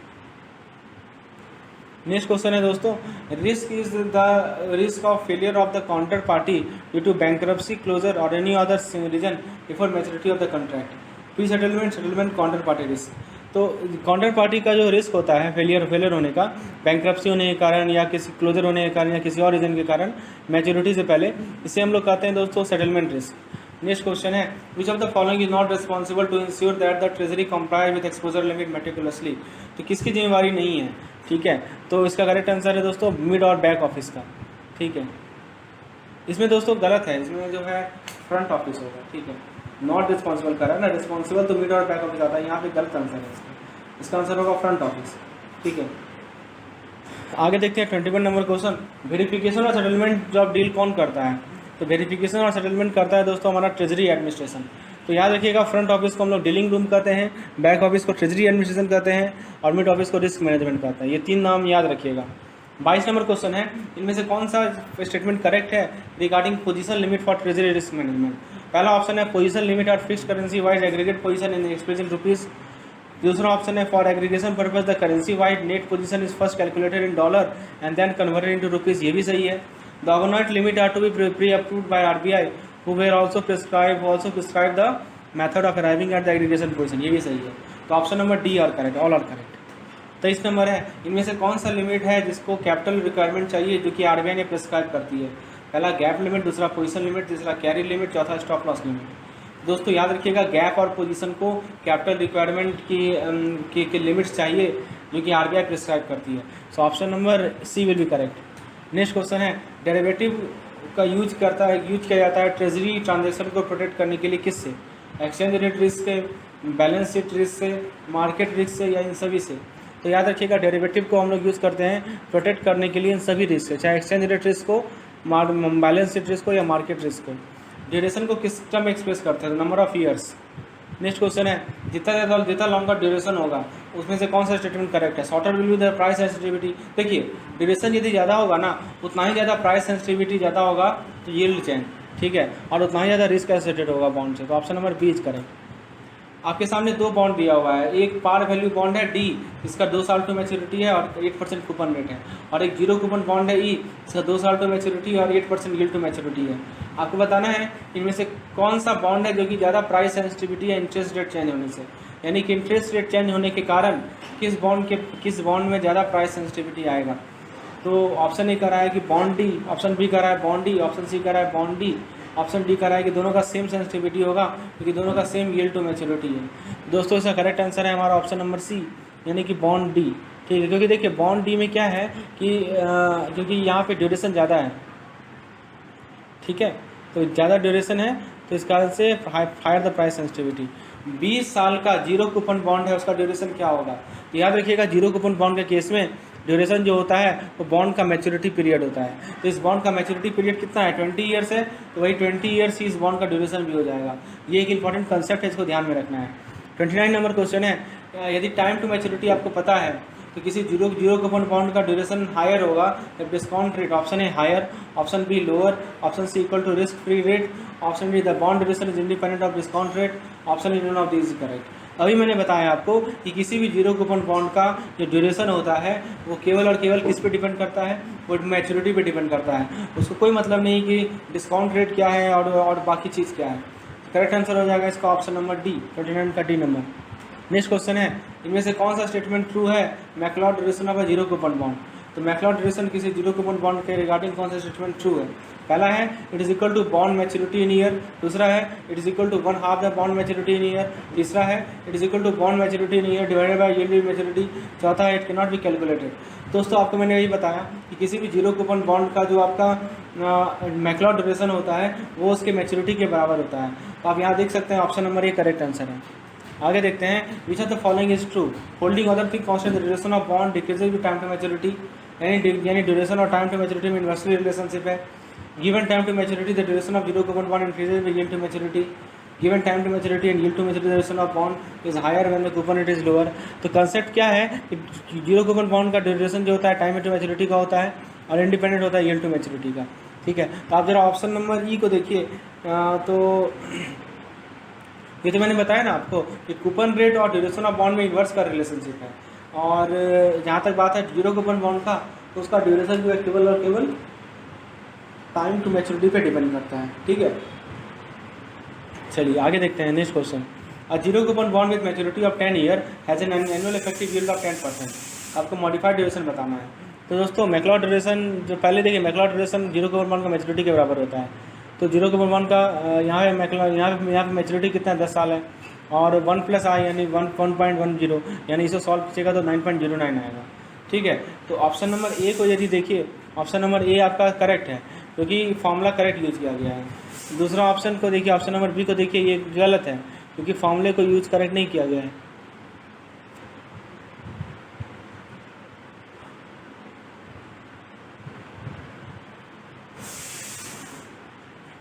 तो इस क्वेश्चन का करेक्ट आंसर है ऑप्शन नंबर ए। आगे देखते हैं, bond with remaining maturity of 5 year is presently yielding 6%, it's modified duration is 5 year, what is McLeod duration. तो आपको एक बॉन्ड है जिसका रिमेनिंग मैच्योरिटी 5 साल का दिया हुआ है और 6% यील्डिंग है, मॉडिफाइड ड्यूरेशन दे रखा है 5 ईयर्स का, तो मैक्लाउड ड्यूरेशन कितना होगा। तो मैक्लाउड ड्यूरेशन का modified duration equal to Macaulay duration time divide by 1+r। तो मॉडिफाइड ड्यूरेशन आपको 5 दिया हुआ है, मैक्लाउड ड्यूरेशन आपको निकालना है, 1+r यूज़ कर लीजिए 6%, तो आपको मिल जाएगा 5.30। The duration of bond normally increases with increasing. बताइए किसी बॉन्ड का ड्यूरेशन जो है बढ़ता है किसके बढ़ने से, term to maturity, yield to maturity, coupon rate, all of this are correct, none of this is correct. तो बताइए दोस्तों, किसी बॉन्ड का ड्यूरेशन बढ़ता है क्या बढ़ने से, तो करेक्ट आंसर है इसका ड्यूरेशन और term to maturity direct one relationship है। देखिए ड्यूरेशन और टर्म टू मैच्योरिटी में डायरेक्ट रिलेशनशिप है और ड्यूरेशन और कूपन के बीच में इन्वर्स रिलेशनशिप है। ठीक है, यील्ड टू मैच्योरिटी का, तो ए नंबर करेक्ट होगा। अब देखिए, ये तो मैंने बताया आपको इसका करेक्ट आंसर है, इसको दोबारा हम नहीं देखेंगे। अब bond having duration 8 year is yielding 10% at present, if the yield increase by 0.60%, तो बॉन्ड के प्राइस पे क्या इंपैक्ट पड़ेगा। बहुत बढ़िया क्वेश्चन है। देखिए मॉडिफाइड ड्यूरेशन जो होता है वो Macaulay duration discounted by 1 period yield to maturity. तो यहाँ पे मैक्लाउड ड्यूरेशन आपको दिया हुआ है 8 साल। ठीक है, मॉडिफाइड ड्यूरेशन निकाल लीजिए तो 7.2727 मिलेगा। आपको ये फॉर्मूला याद रखना है कि मैक्लाउड ड्यूरेशन जो है, मॉडिफाइड ड्यूरेशन जो है, वो दो चीज़ को लिंक करता है, परसेंटेज चेंज इन प्राइस और यील्ड चेंज को।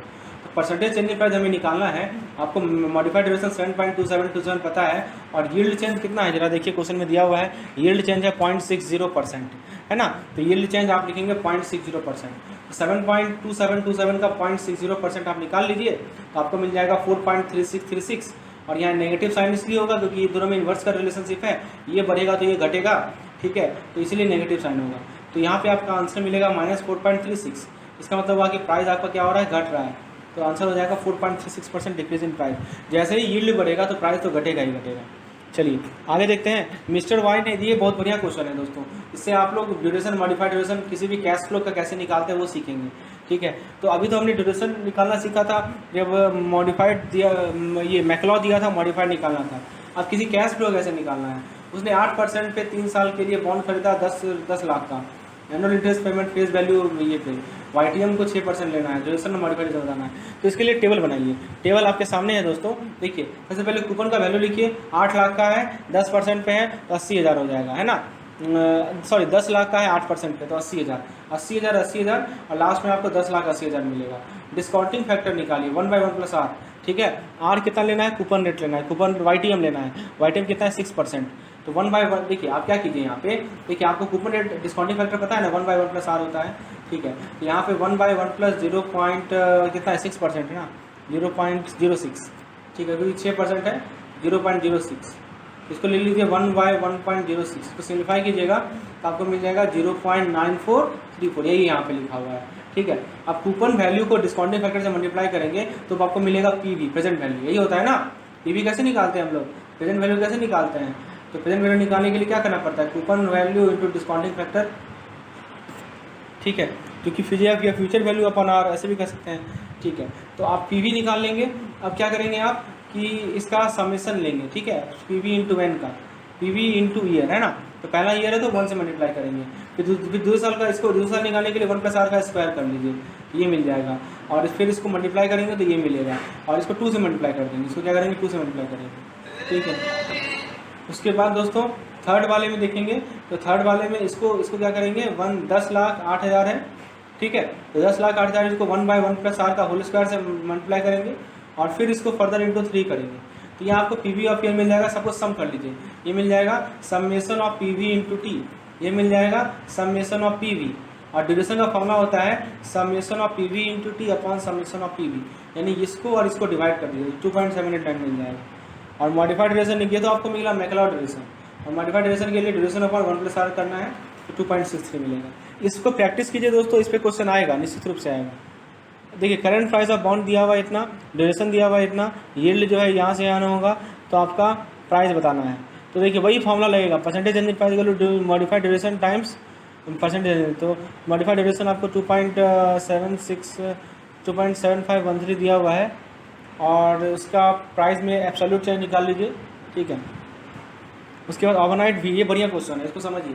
किसी 2 साल का गवर्नमेंट सिक्योरिटी का यील्ड है ओवरनाइट भी है 0.25% विथ करंट यील्ड ऑफ 8%। अब prospective buyer of the security may expect the yield to be dash on the next day. बहुत बढ़िया क्वेश्चन है दोस्तों, ठीक है। इसमें देखिए वर्स्ट के सिनेरियो में क्या होता है कि यहाँ प्रोस्पेक्टिव बायर है ना, ठीक है, तो प्रोस्पेक्टिव बायर जो है वो एक्सपेक्ट करता है कि यील्ड घटेगा, ठीक है ना, वो एक्सपेक्ट करता है कि यील्ड घटेगा।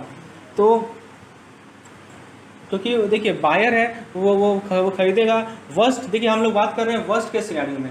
बायर के लिए क्या चाहिए, बायर को क्या चाहिए दोस्तों, बायर को ये चाहिए कि उसको कम सस्ते में मिल जाए शेयर, है ना। लेकिन वर्स्ट केस में क्या होगा, उसे महंगा मिलेगा, और महंगा मिलेगा तो प्राइस बढ़ रहा है। प्राइस बढ़ रहा है, ये कब बढ़ेगा, जब यील्ड आपका घटेगा, समझ में आपको, ठीक है। तो यील्ड घटेगा। अब देखिए यहाँ पे करंट यील्ड कितना है 8%, और ओवरनाइट वीआर कितना है 0.25%। तो घट कर कितना आ सकता है 8 - 0.25, ठीक है दोस्तों। देखिए इसको समझिए, बहुत बढ़िया क्वेश्चन है, ठीक है। तो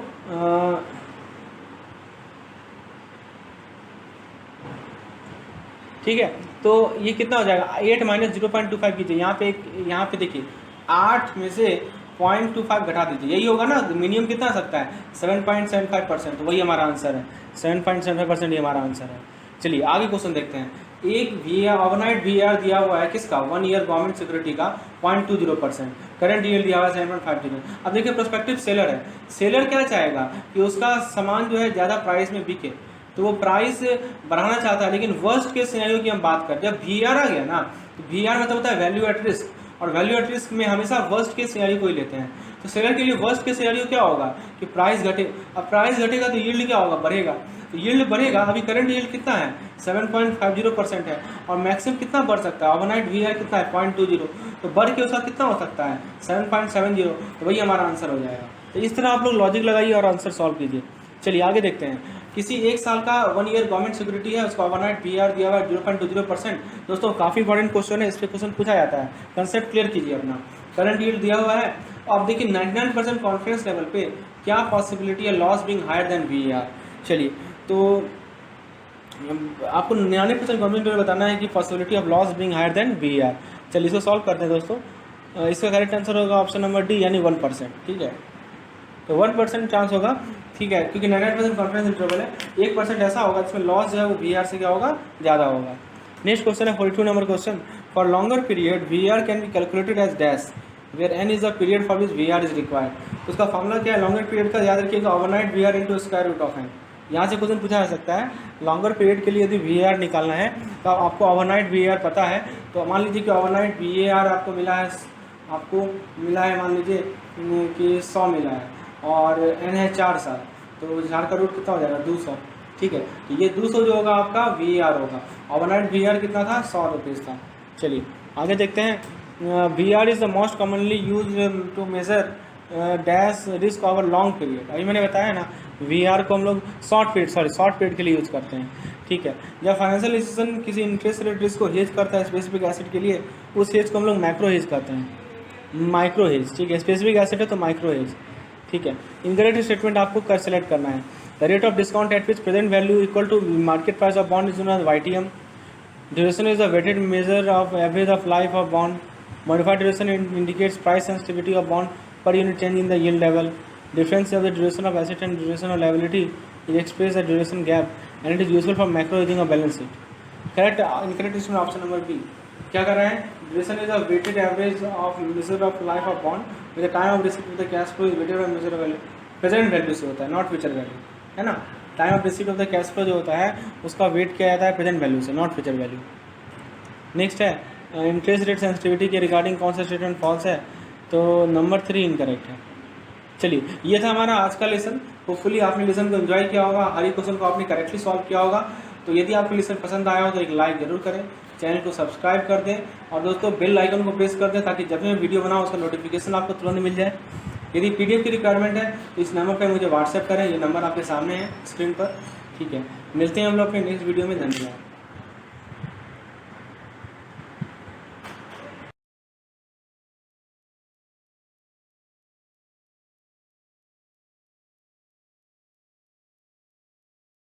डेरिवेटिव प्रोडक्ट पे टॉपिक को शुरुआत करने से पहले मैं आप लोगों को बता दूं, ये जो BFM का यूनिट 20 है दोस्तों, इस टॉपिक से न्यूमेरिकल क्वेश्चन ही पूछा जाएगा और ऑब्जेक्टिव क्वेश्चन तो है। Very very very important topic है।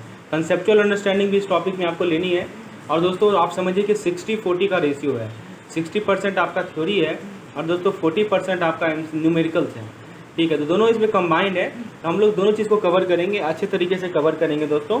एक एक बात को ध्यान से समझिएगा। मैं एग्जाम्पल लूँगा जहाँ जहाँ पॉसिबल है, बस आप बातों को ध्यान से सुनते जाइए। निश्चित रूप से आपका ये टॉपिक अच्छे से क्लियर हो जाएगा। चलिए, सो हम लोग दोस्तों एक शुरुआत करते हैं। अब आपको मैं जो एग्जाम्पल दे रहा हूँ वो मैंने खुद डिराइव किए हैं, बुक में एग्जाम्पल नहीं दे रखा है, ताकि डेरिवेटिव को अच्छे से समझ जाएँ। एग्जाम्पल लेते हैं दोस्तों डेरिवेटिव को समझने के लिए। मान लीजिए कि एक किसान है जो कि गेहूँ उगा रहा है, वीट ग्रो कर रहा है, जिसका प्राइस है 50 रुपया पर केजी। ठीक है, वीट का प्राइस कितना है? 50 रुपीज़ पर केजी। लेकिन उसे डर लग रहा है दोस्तों कि प्राइस घट जाएगा। जब वो बेचने के योग्य होगा वो गेहूँ, तो उसका प्राइस मान लीजिए 3 महीने बाद जो है बेचने योग्य गेहूँ हो गया, बेचेगा, तो उस वक्त उसको डर लग रहा है कि प्राइस घट जाएगा। अभी का प्राइस है 50 रुपया, लेकिन हो सकता है कि घट जाए, उसको डर लग रहा है। तो इसीलिए उसने क्या किया कि एक कॉन्ट्रैक्ट में इंटर किया। किसके साथ? एक बायर के साथ। ठीक है, और बायर जो है वो वीट को खरीदना चाह रहा है 50 रुपया पर केजी पे after 3 month starting from today. यानी बायर ये बोल रहा है कि मैं आपसे 50 रुपया में खरीद लूँगा। ठीक है, तो ये कॉन्ट्रैक्ट है और ये बोल रहा है कि ठीक है, आज से 3 महीना बाद हम 50 रुपया में आपको बेच देंगे। समझ में? कॉन्ट्रैक्ट समझ में आपको? एक है फार्मर और एक है बायर। फार्मर ये बोल रहा है कि 3 महीना बाद आप हमसे 50 रुपया पर केजी में वीट ले लेना, और ये बोल रहा है कि ठीक है हम ले लेंगे। यही कॉन्ट्रैक्ट है। लेकिन 3 महीने बाद क्या हुआ?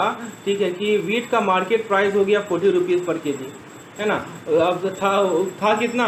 ठीक है, वो मतलब वो बोल रहा था कि बेचेंगे 50 पे, लेकिन घट के हो गया 40 रुपया। लेकिन फार्मर अभी भी फायदे में है। क्यों? क्योंकि वो तो 50 रुपया पर केजी पे बेचेगा ना। ठीक है, अदर पार्टी को। तो यहाँ पे फार्मर एग्रीमेंट में क्यों इंटर हुआ था? क्योंकि वो अपने आप को सिक्योर करना चाह रहा था, जो कि डाउनफॉल के अगेंस्ट। जैसे डाउनफॉल आपने देखा ना, 50 की जगह 40 रुपया हो गया, तो उसे अपने आप को सिक्योर करना चाह रहा था, जो कि हो सकता था सेलिंग के टाइम पे, जैसा ही हुआ। ठीक है, और दूसरी तरफ दोस्तों फार्मर को कितना रुपीज़ का बेनिफिट हुआ? ₹10 पर केजी का बेनिफिट हुआ। यानी कि वो 10 रुपये के लॉस से अपने आप को बचा लिया। और बायर को कितना का लॉस हो गया? 10 रुपये का लॉस हो गया। क्योंकि यदि वो कॉन्ट्रैक्ट में इंटर नहीं करता तो 40 रुपये में खरीदता, लेकिन चूंकि वो कॉन्ट्रैक्ट में इंटर किया हुआ है तो 50 रुपये में खरीद रहा है। तो बायर क्यों कॉन्ट्रैक्ट में इंटर किया? क्यों वो लॉस सहा? क्योंकि वो ये सोच रहा था कि वीट का प्राइस आगे आने वाले दिनों में बढ़ेगा, विल गो अप, है ना। उसको ये डर लगा था कि वीट का प्राइस बढ़ेगा। ठीक है, और वो इसीलिए सोचा कि चलो ऐसा क्यों ना करें कि हम सस्ते रेट पे 50 रुपया पर केजी पे फार्मर से खरीद लें और उसको तुरंत बेच देंगे मार्केट में हायर रेट पे। तो ये सोचा था वो, तो लेकिन हुआ उल्टा। ठीक है ना, तो फार्मर को प्रॉफिट हो गया, बायर को गेन हो गया, बायर को लॉस हो गया। बायर को प्रॉफिट कब होता? जब वीट का प्राइस दोस्तों 50 रुपया पर केजी से घट जाता, है ना, बढ़ जाता दोस्तों। ठीक है, तो बढ़ जाता तो फार्मर को लॉस हो जाता। तो यही होता है हमारा फॉरवर्ड कॉन्ट्रैक्ट। यही जो प्रोसेस है दोस्तों, इसी को हम लोग फॉरवर्ड कॉन्ट्रैक्ट करते हैं।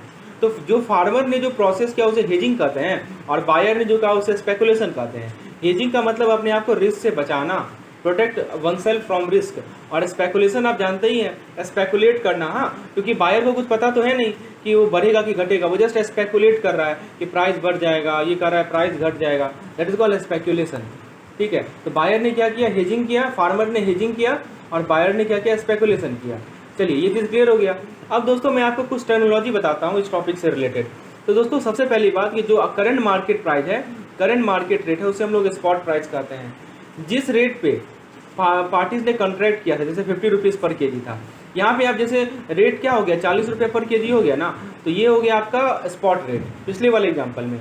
और दोस्तों जिस रेट पे दोनों पार्टीज ने कॉन्ट्रैक्ट किया था, मान लीजिए कि 50 रुपीज़ पर केजी पे कॉन्ट्रैक्ट किया था, तो उसे हम लोग स्ट्राइक प्राइस कहते हैं या डिलीवरी प्राइस कहते हैं। तो ये वर्ड रिपीट होगा, स्ट्राइक प्राइस। तो स्ट्राइक प्राइस आप याद रखिएगा कि जिस रेट पे दोनों पार्टीज ने आपस में कॉन्ट्रैक्ट किया है और जिस कॉन्ट्रैक्ट में इंटर किया उसे हम लोग कहते हैं फॉरवर्ड कॉन्ट्रैक्ट। और दोस्तों जिस एसेट पे, यानी कि वीट, जिसके बेसिस पे कॉन्ट्रैक्ट हुआ था उसे कहते हैं अंडरलाइंग एसेट, है ना। जिस एसेट के बेसिस पे कॉन्ट्रैक्ट हुआ था उसे क्या कहते हैं दोस्तों हम लोग, अंडरलाइंग एसेट कहते हैं। और दोस्तों जो प्रॉफिट या लॉस है पार्टीज़ को उसे कहते हैं पे ऑफ, यानी कि पार्टीज़ को जो प्रॉफिट है या लॉस है उसे कहते हैं हम लोग पे ऑफ। और कॉन्ट्रैक्ट का जो लास्ट डे होता है उसे कहते हैं हम लोग एक्सपायरी डेट।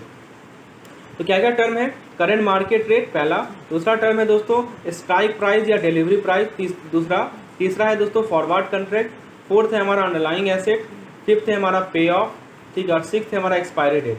तो ये सब टर्म को आप ध्यान रखिएगा, these are very important term. तो दोस्तों हमने क्या देखा कि जो फॉरवर्ड कॉन्ट्रैक्ट होता है दोस्तों वो एक तरह का डेरिवेटिव कॉन्ट्रैक्ट है। Forward contract is a type of derivative contract, ठीक है। क्यों इसे डेरिवेटिव कहते हैं, why it is called derivative. Forward contract तो हमने समझ लिया, इसे डेरिवेटिव क्यों कहते हैं, क्योंकि दोस्तों डेरिवेटिव का मतलब कि इसका कोई इंडिपेंडेंट वैल्यू नहीं है, ठीक है। इसका जो वैल्यू होता है दोस्तों वो अंडरलाइंग एसेट से डिराइव होता है, ठीक है। जैसे मान लीजिए कि मार्केट आपका क्या क्या हो सकता है, फाइनेंशियल मार्केट हो सकता है, कमोडिटी मार्केट हो सकता है, इंडेक्स मार्केट हो सकता है, ठीक है।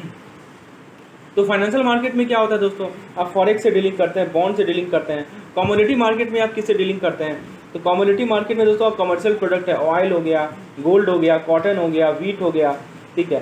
तो डेरिवेटिव का अपना कोई वैल्यू नहीं है, ये जो डिराइव हुआ है दोस्तों, मान लीजिए कि तो जो अंडरलाइंग एसेट सिक्योरिटीज़ हो सकता है, कमोडिटीज़ हो सकता है, इंडिसेस हो सकते हैं, तो जिसका प्राइस ऊपर नीचे हो सकता है, मतलब जिसका प्राइस बढ़ सकता है और घट सकता है, वही हमारा अंडरलाइंग एसेट कहलाता है। और डेरिवेटिव अपना वैल्यू उसी अंडरलाइंग एसेट से डिराइव करता है, ठीक है।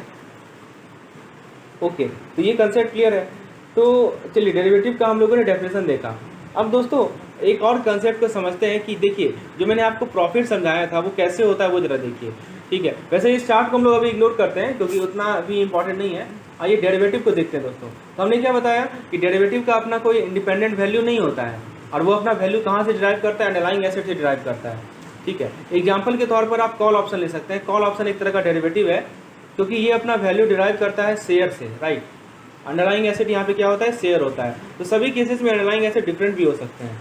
दूसरी बात कि दोस्तों डेरिवेटिव एक फाइनेंशियल कॉन्ट्रैक्ट है और उसका हमेशा फ्यूचर प्राइस होगा, और इसका फ्यूचर प्राइस डिपेंड करेगा स्पॉट मार्केट पे। डेरिवेटिव दोस्तों ओटीसी प्रोडक्ट भी हो सकता है। जैसे मान लीजिए कि ए पर्सन है, वो चाह रहा है कि हम 100 शेयर खरीदें कंपनी ABC का 3 महीने बाद। समझने का प्रयास कीजिए, ए जो है वो चाह रहा है कि 100 शेयर हम खरीदेंगे ABC कंपनी का 3 महीना बाद। कितना रुपया पे, 100 रुपीज़ पर शेयर। मतलब ये क्या कर रहा है दोस्तों, एक कंपनी है, मान लीजिए एक कंपनी है ABC, ठीक है। इसका 100 शेयर खरीदना चाह रहा है, 100 यूनिट खरीदना चाह रहा है, और उसका प्राइस है दोस्तों 100 रुपीज़ पर शेयर, यही है ना, ठीक है। तो ये प्राइस दिया हुआ है। तो उसने क्या किया, एक बी के साथ कॉन्ट्रैक्ट में आ गया जो कि इस डील को ऑफर करेगा। तो ये एक डेरिवेटिव कॉन्ट्रैक्ट है, ठीक है, विच इज OTC डेरिवेटिव, ठीक है।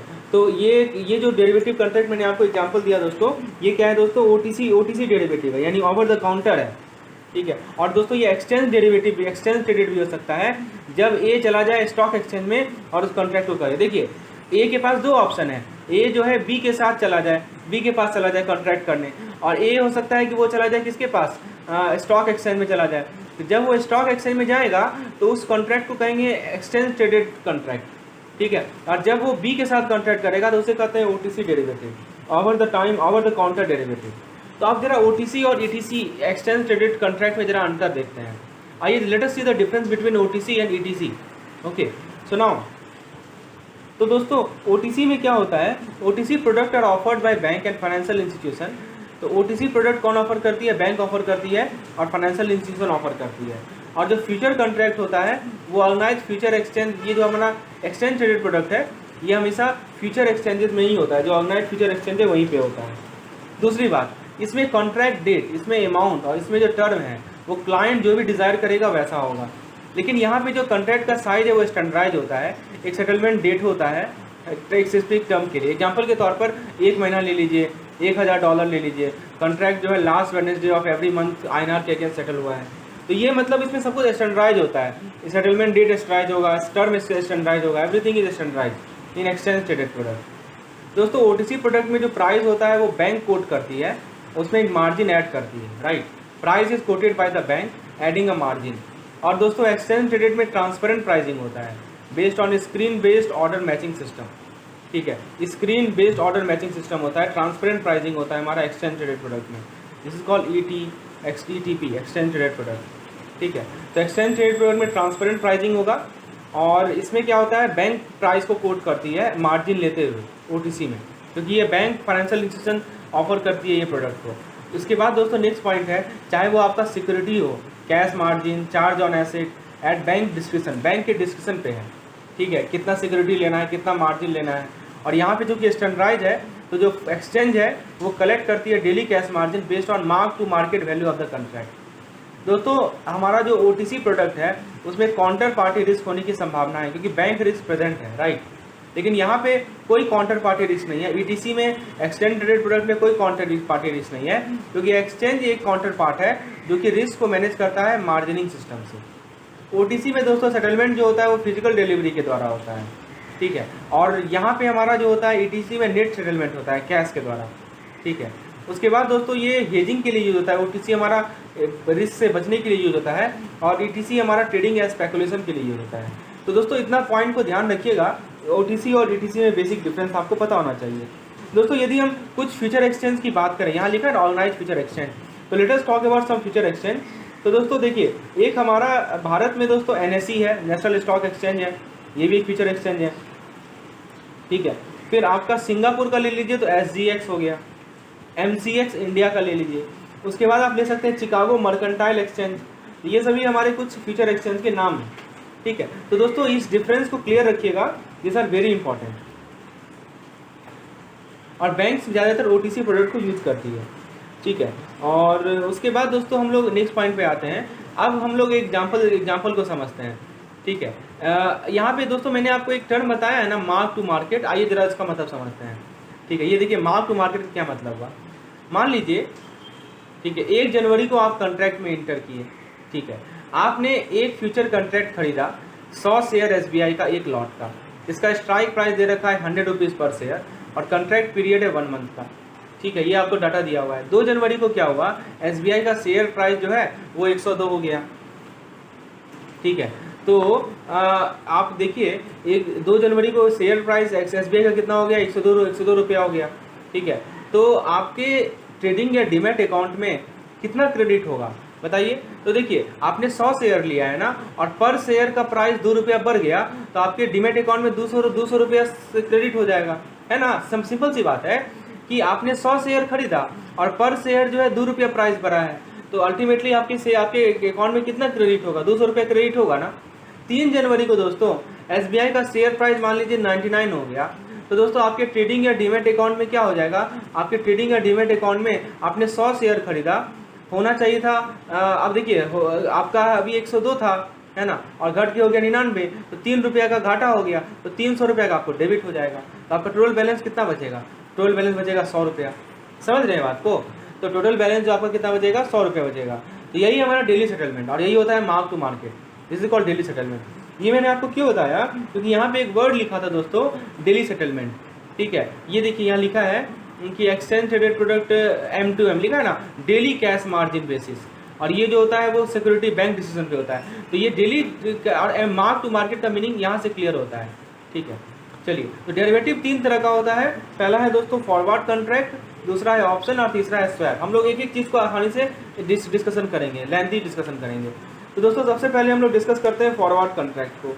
ठीक है, तो फॉरवर्ड कॉन्ट्रैक्ट को डिस्कस करते हैं दोस्तों। तो यहाँ पे क्या होता है, व्हाट इज़ फॉरवर्ड कॉन्ट्रैक्ट। तो ये एक कॉन्ट्रैक्ट है कि हम फॉरेन करेंसी को डिलीवर करेंगे एक फ्यूचर डेट में, एक प्री एग्रीड रेट पे। ठीक है, एग्जांपल लेते हैं, मान लीजिए राजेश है, वो इम्पोर्टर है, वो USA से मशीनरी मंगा रहा है, कितने डॉलर का, $1 मिलियन का, और पेमेंट जो है 3 महीना, आज से 3 महीने बाद उसे पेमेंट करना है। समझ रहे हैं बात को, राजेश इम्पोर्टर है, वो मशीनरी परचेज कर रहा है USA से $1 मिलियन पे, और पेमेंट उसको 3 महीने बाद करना है। आज का रेट दिया हुआ है 60 रुपीज़। तो दोस्तों आज के रेट के हिसाब से राजेश को कितना पेमेंट करना पड़ेगा, तो 6 करोड़ पेमेंट करना पड़ेगा, क्योंकि $1 मिलियन को आप यदि 60 से मल्टीप्लाई करेंगे तो 6 करोड़ होगा। लेकिन पेमेंट आज से 3 महीने बाद करना है। मान लीजिए कि डॉलर एप्रिसिएट कर रहा है, डॉलर इज एप्रिसिएटिंग, और मान लीजिए कि 60 की जगह 70 हो गया, आज से 3 महीना बाद मान लीजिए 60 की जगह 70 हो गया, तो राजेश को 7 करोड़ पे करना पड़ेगा। अभी 6 करोड़ पे करना पड़ रहा है आज के रेट के हिसाब से। समझ रहे हैं, तो आप जो राजेश जो है रिस्क से एक्सपोज है, तो अपने आप को बचाने के लिए, रिस्क से बचाने के लिए वो एक फॉरवर्ड कॉन्ट्रैक्ट में इंटर किया बैंक के साथ, ठीक है। वो ये बोला कि मैं आपको प्रीमियम पे करूंगा, I will pay premium to you, लेकिन आप मुझे ऐसा कॉन्ट्रैक्ट दीजिए, मेरे साथ कॉन्ट्रैक्ट कीजिए कि मैं 3 महीने बाद $1 मिलियन $60 पर डॉलर के रेट से खरीद पाऊँ। समझ में आया? वो गया बैंक के पास, बैंक को ये बोला कि मैं तो रिस्क से एक्सपोज हूँ, तो आप मुझे, हाँ, आप मेरे साथ कॉन्ट्रैक्ट इनमें इंटर कीजिए जहाँ पे मैं आपको प्रीमियम पे करने के लिए तैयार हूँ, ठीक है। आपसे मैं परचेज कर सकूँ $1 मिलियन $60 पर डॉलर के हिसाब से। तो दोस्तों यहाँ पे जो डिलीवरी ऑफ करेंसी होगा, ठीक है, वो होगा मस्ट बी गिवन और taken as per contract on the expiry date of the contract, ठीक है। तो डिलीवरी ऑफ द करेंसी जो होगा दोस्तों, वो कब होगा? कॉन्ट्रैक्ट के एक्सपायरी डेट पे होगा। Otherwise the contract will be cancel and the difference between spot and forwarded will be credited और recover from the counter party, ठीक है। तो देखिए यहाँ पे करेंसी का डिलीवरी जो होगा, जो भी कॉन्ट्रैक्ट का एक्सपायरी डेट, जैसे यहाँ 3 महीना है ना, तो 3 महीना एक्सपायरी डेट है कॉन्ट्रैक्ट का, तो तभी करेंसी का डिलीवरी होगा, ठीक है। मान लीजिए कॉन्ट्रैक्ट कैंसिल होगा तो जो डिफरेंस होगा स्पॉट और फॉरवर्ड के बीच में, वो या तो क्रेडिट होगा या रिकवर्ड होगा काउंटर पार्टी से, ठीक है। तो इस फैसिलिटी को हम लोग फॉरवर्ड ऑप्शन कहते हैं।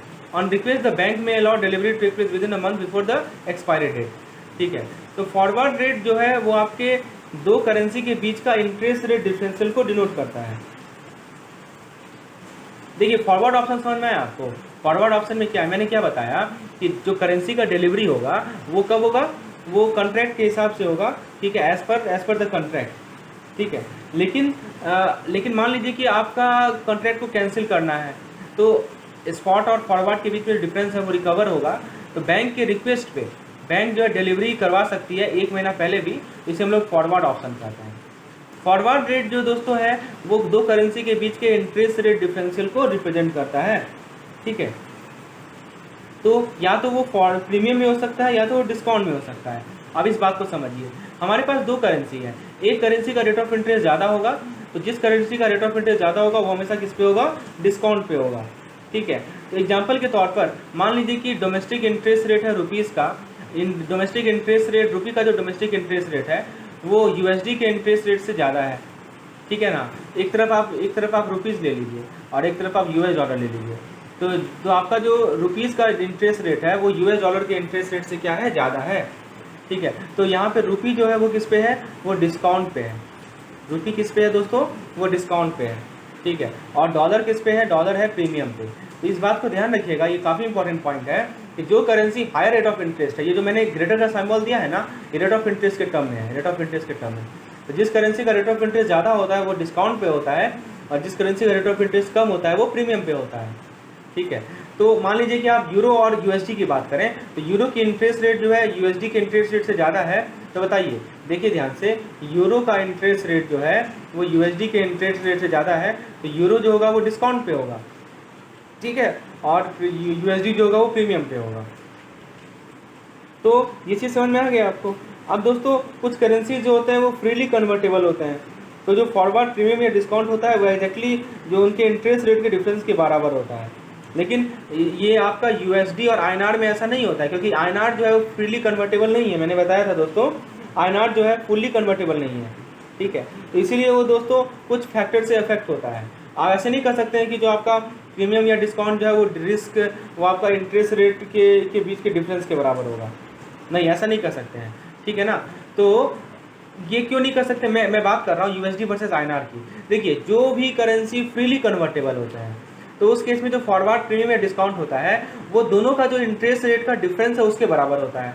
लेकिन यूएसडी आईएनआर में हम ऐसा नहीं कर सकते, क्योंकि आईएनआर जो है वो पार्शियली कन्वर्टेबल, फुल्ली कन्वर्टेबल नहीं है, ठीक है। तो आपको शायद फॉरवर्ड कॉन्ट्रैक्ट का मीनिंग समझ में आ गया ना, मैंने एग्जाम्पल से भी समझा दिया आपको फॉरवर्ड कॉन्ट्रैक्ट का मतलब। और दोस्तों इसमें मैंने आपको ये भी समझाया कि जो आपका फॉरवर्ड का रेट होता है, फॉरवर्ड कॉन्ट्रैक्ट अलग चीज़ है, फॉरवर्ड रेट अलग चीज़ है। तो फॉरवर्ड रेट में प्रीमियम या डिस्काउंट आता है ना, तो वो रिप्रेजेंट करता है दो करेंसी के बीच का इंटरेस्ट रेट डिफरेंशियल। चलिए, तो ये चीज़ मैंने आपको समझा दिया। तो दूसरा है हमारा ऑप्शन कॉन्ट्रैक्ट। अब जरा हम लोग ऑप्शन कॉन्ट्रैक्ट को डिस्कशन करते हैं। Let us discuss option contract. The second we have is option. Okay, तो ऑप्शन कॉन्ट्रैक्ट क्यों कहा जाता है? क्योंकि आपके पास ऑप्शन है, हाँ, you have the option to exercise. आप चाहे तो कर सकते हैं या तो नहीं भी कर सकते हैं, आपको ऑप्शन दिया गया है, राइट ना। आपकी कोई जिम्मेवारी नहीं है, करना ही है, you have an option, that's why it's called option contract. तो मीनिंग समझ में आ गया कि ऑप्शन क्यों कहा गया है? एग्जाम्पल से समझते हैं। मान लीजिए कि SBI का शेयर है वो 100 रुपया के पर ट्रेड कर रहा है आज के दिन, और आपको लग रहा है कि ये कल के दिन में 150 पहुँच जाएगा, 3 महीने में 150 पहुँच जाएगा। तो आपने एक ऑप्शन कॉन्ट्रैक्ट खरीदा, इसमें जिसका स्ट्राइक प्राइस है 110 रुपया। स्ट्राइक प्राइस मैंने बताया था ना दोस्तों, स्ट्राइक प्राइस मतलब जब आप कॉन्ट्रैक्ट करेंगे तब का प्राइस, ठीक है। तो आपने एक ऑप्शन कॉन्ट्रैक्ट खरीदा जिसका स्ट्राइक प्राइस है 110 और एक्सपायरी पीरियड है 3 मंथ का।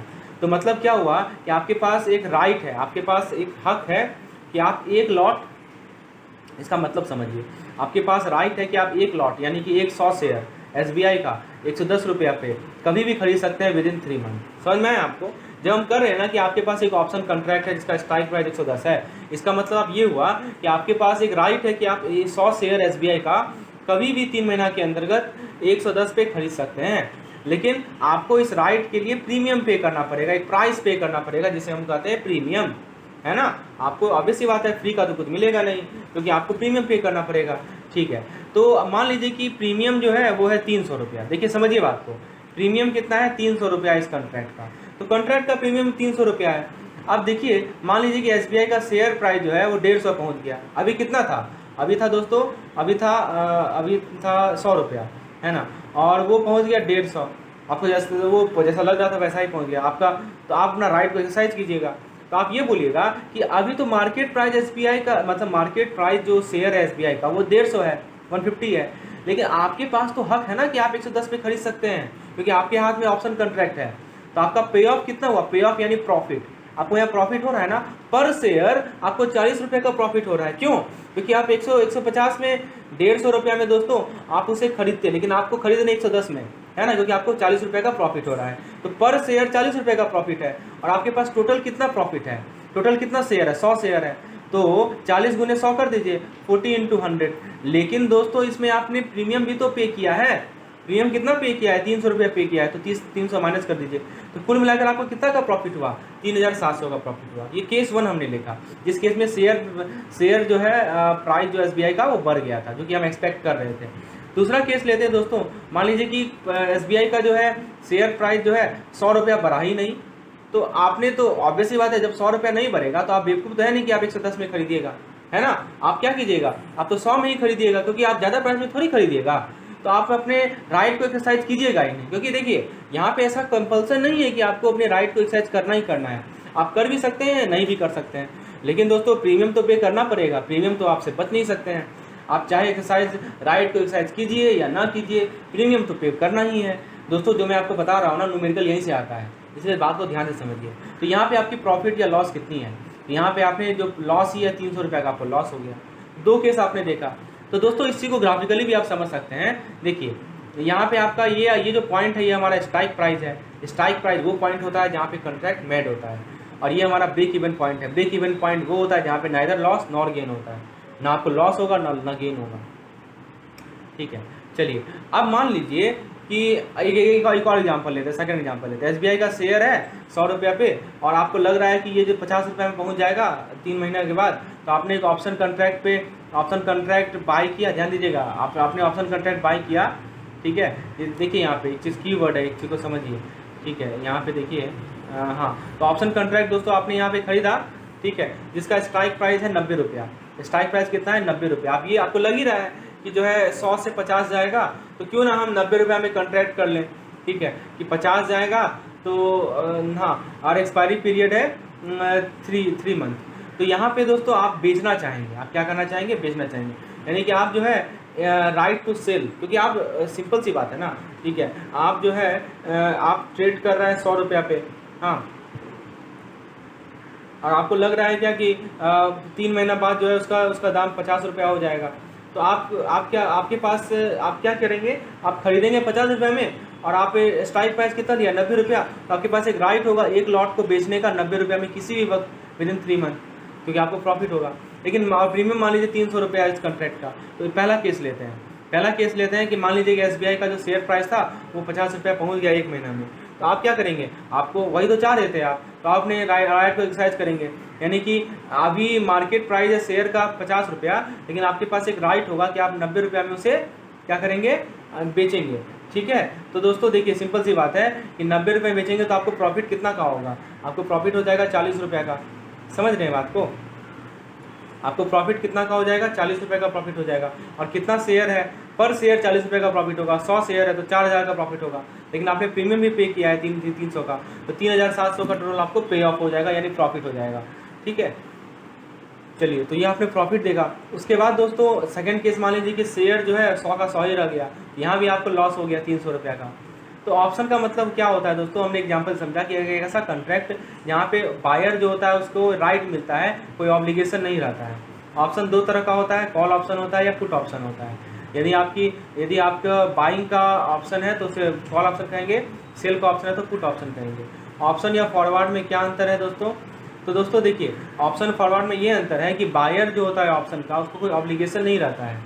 तो जैसे एग्जांपल आपने राजेश का देखा था, तो राजेश ने कॉल ऑप्शन खरीदा था ताकि वो 100 शेयर खरीद सके रिलायंस का 60 रुपये पे, आज से 3 महीने में, है ना।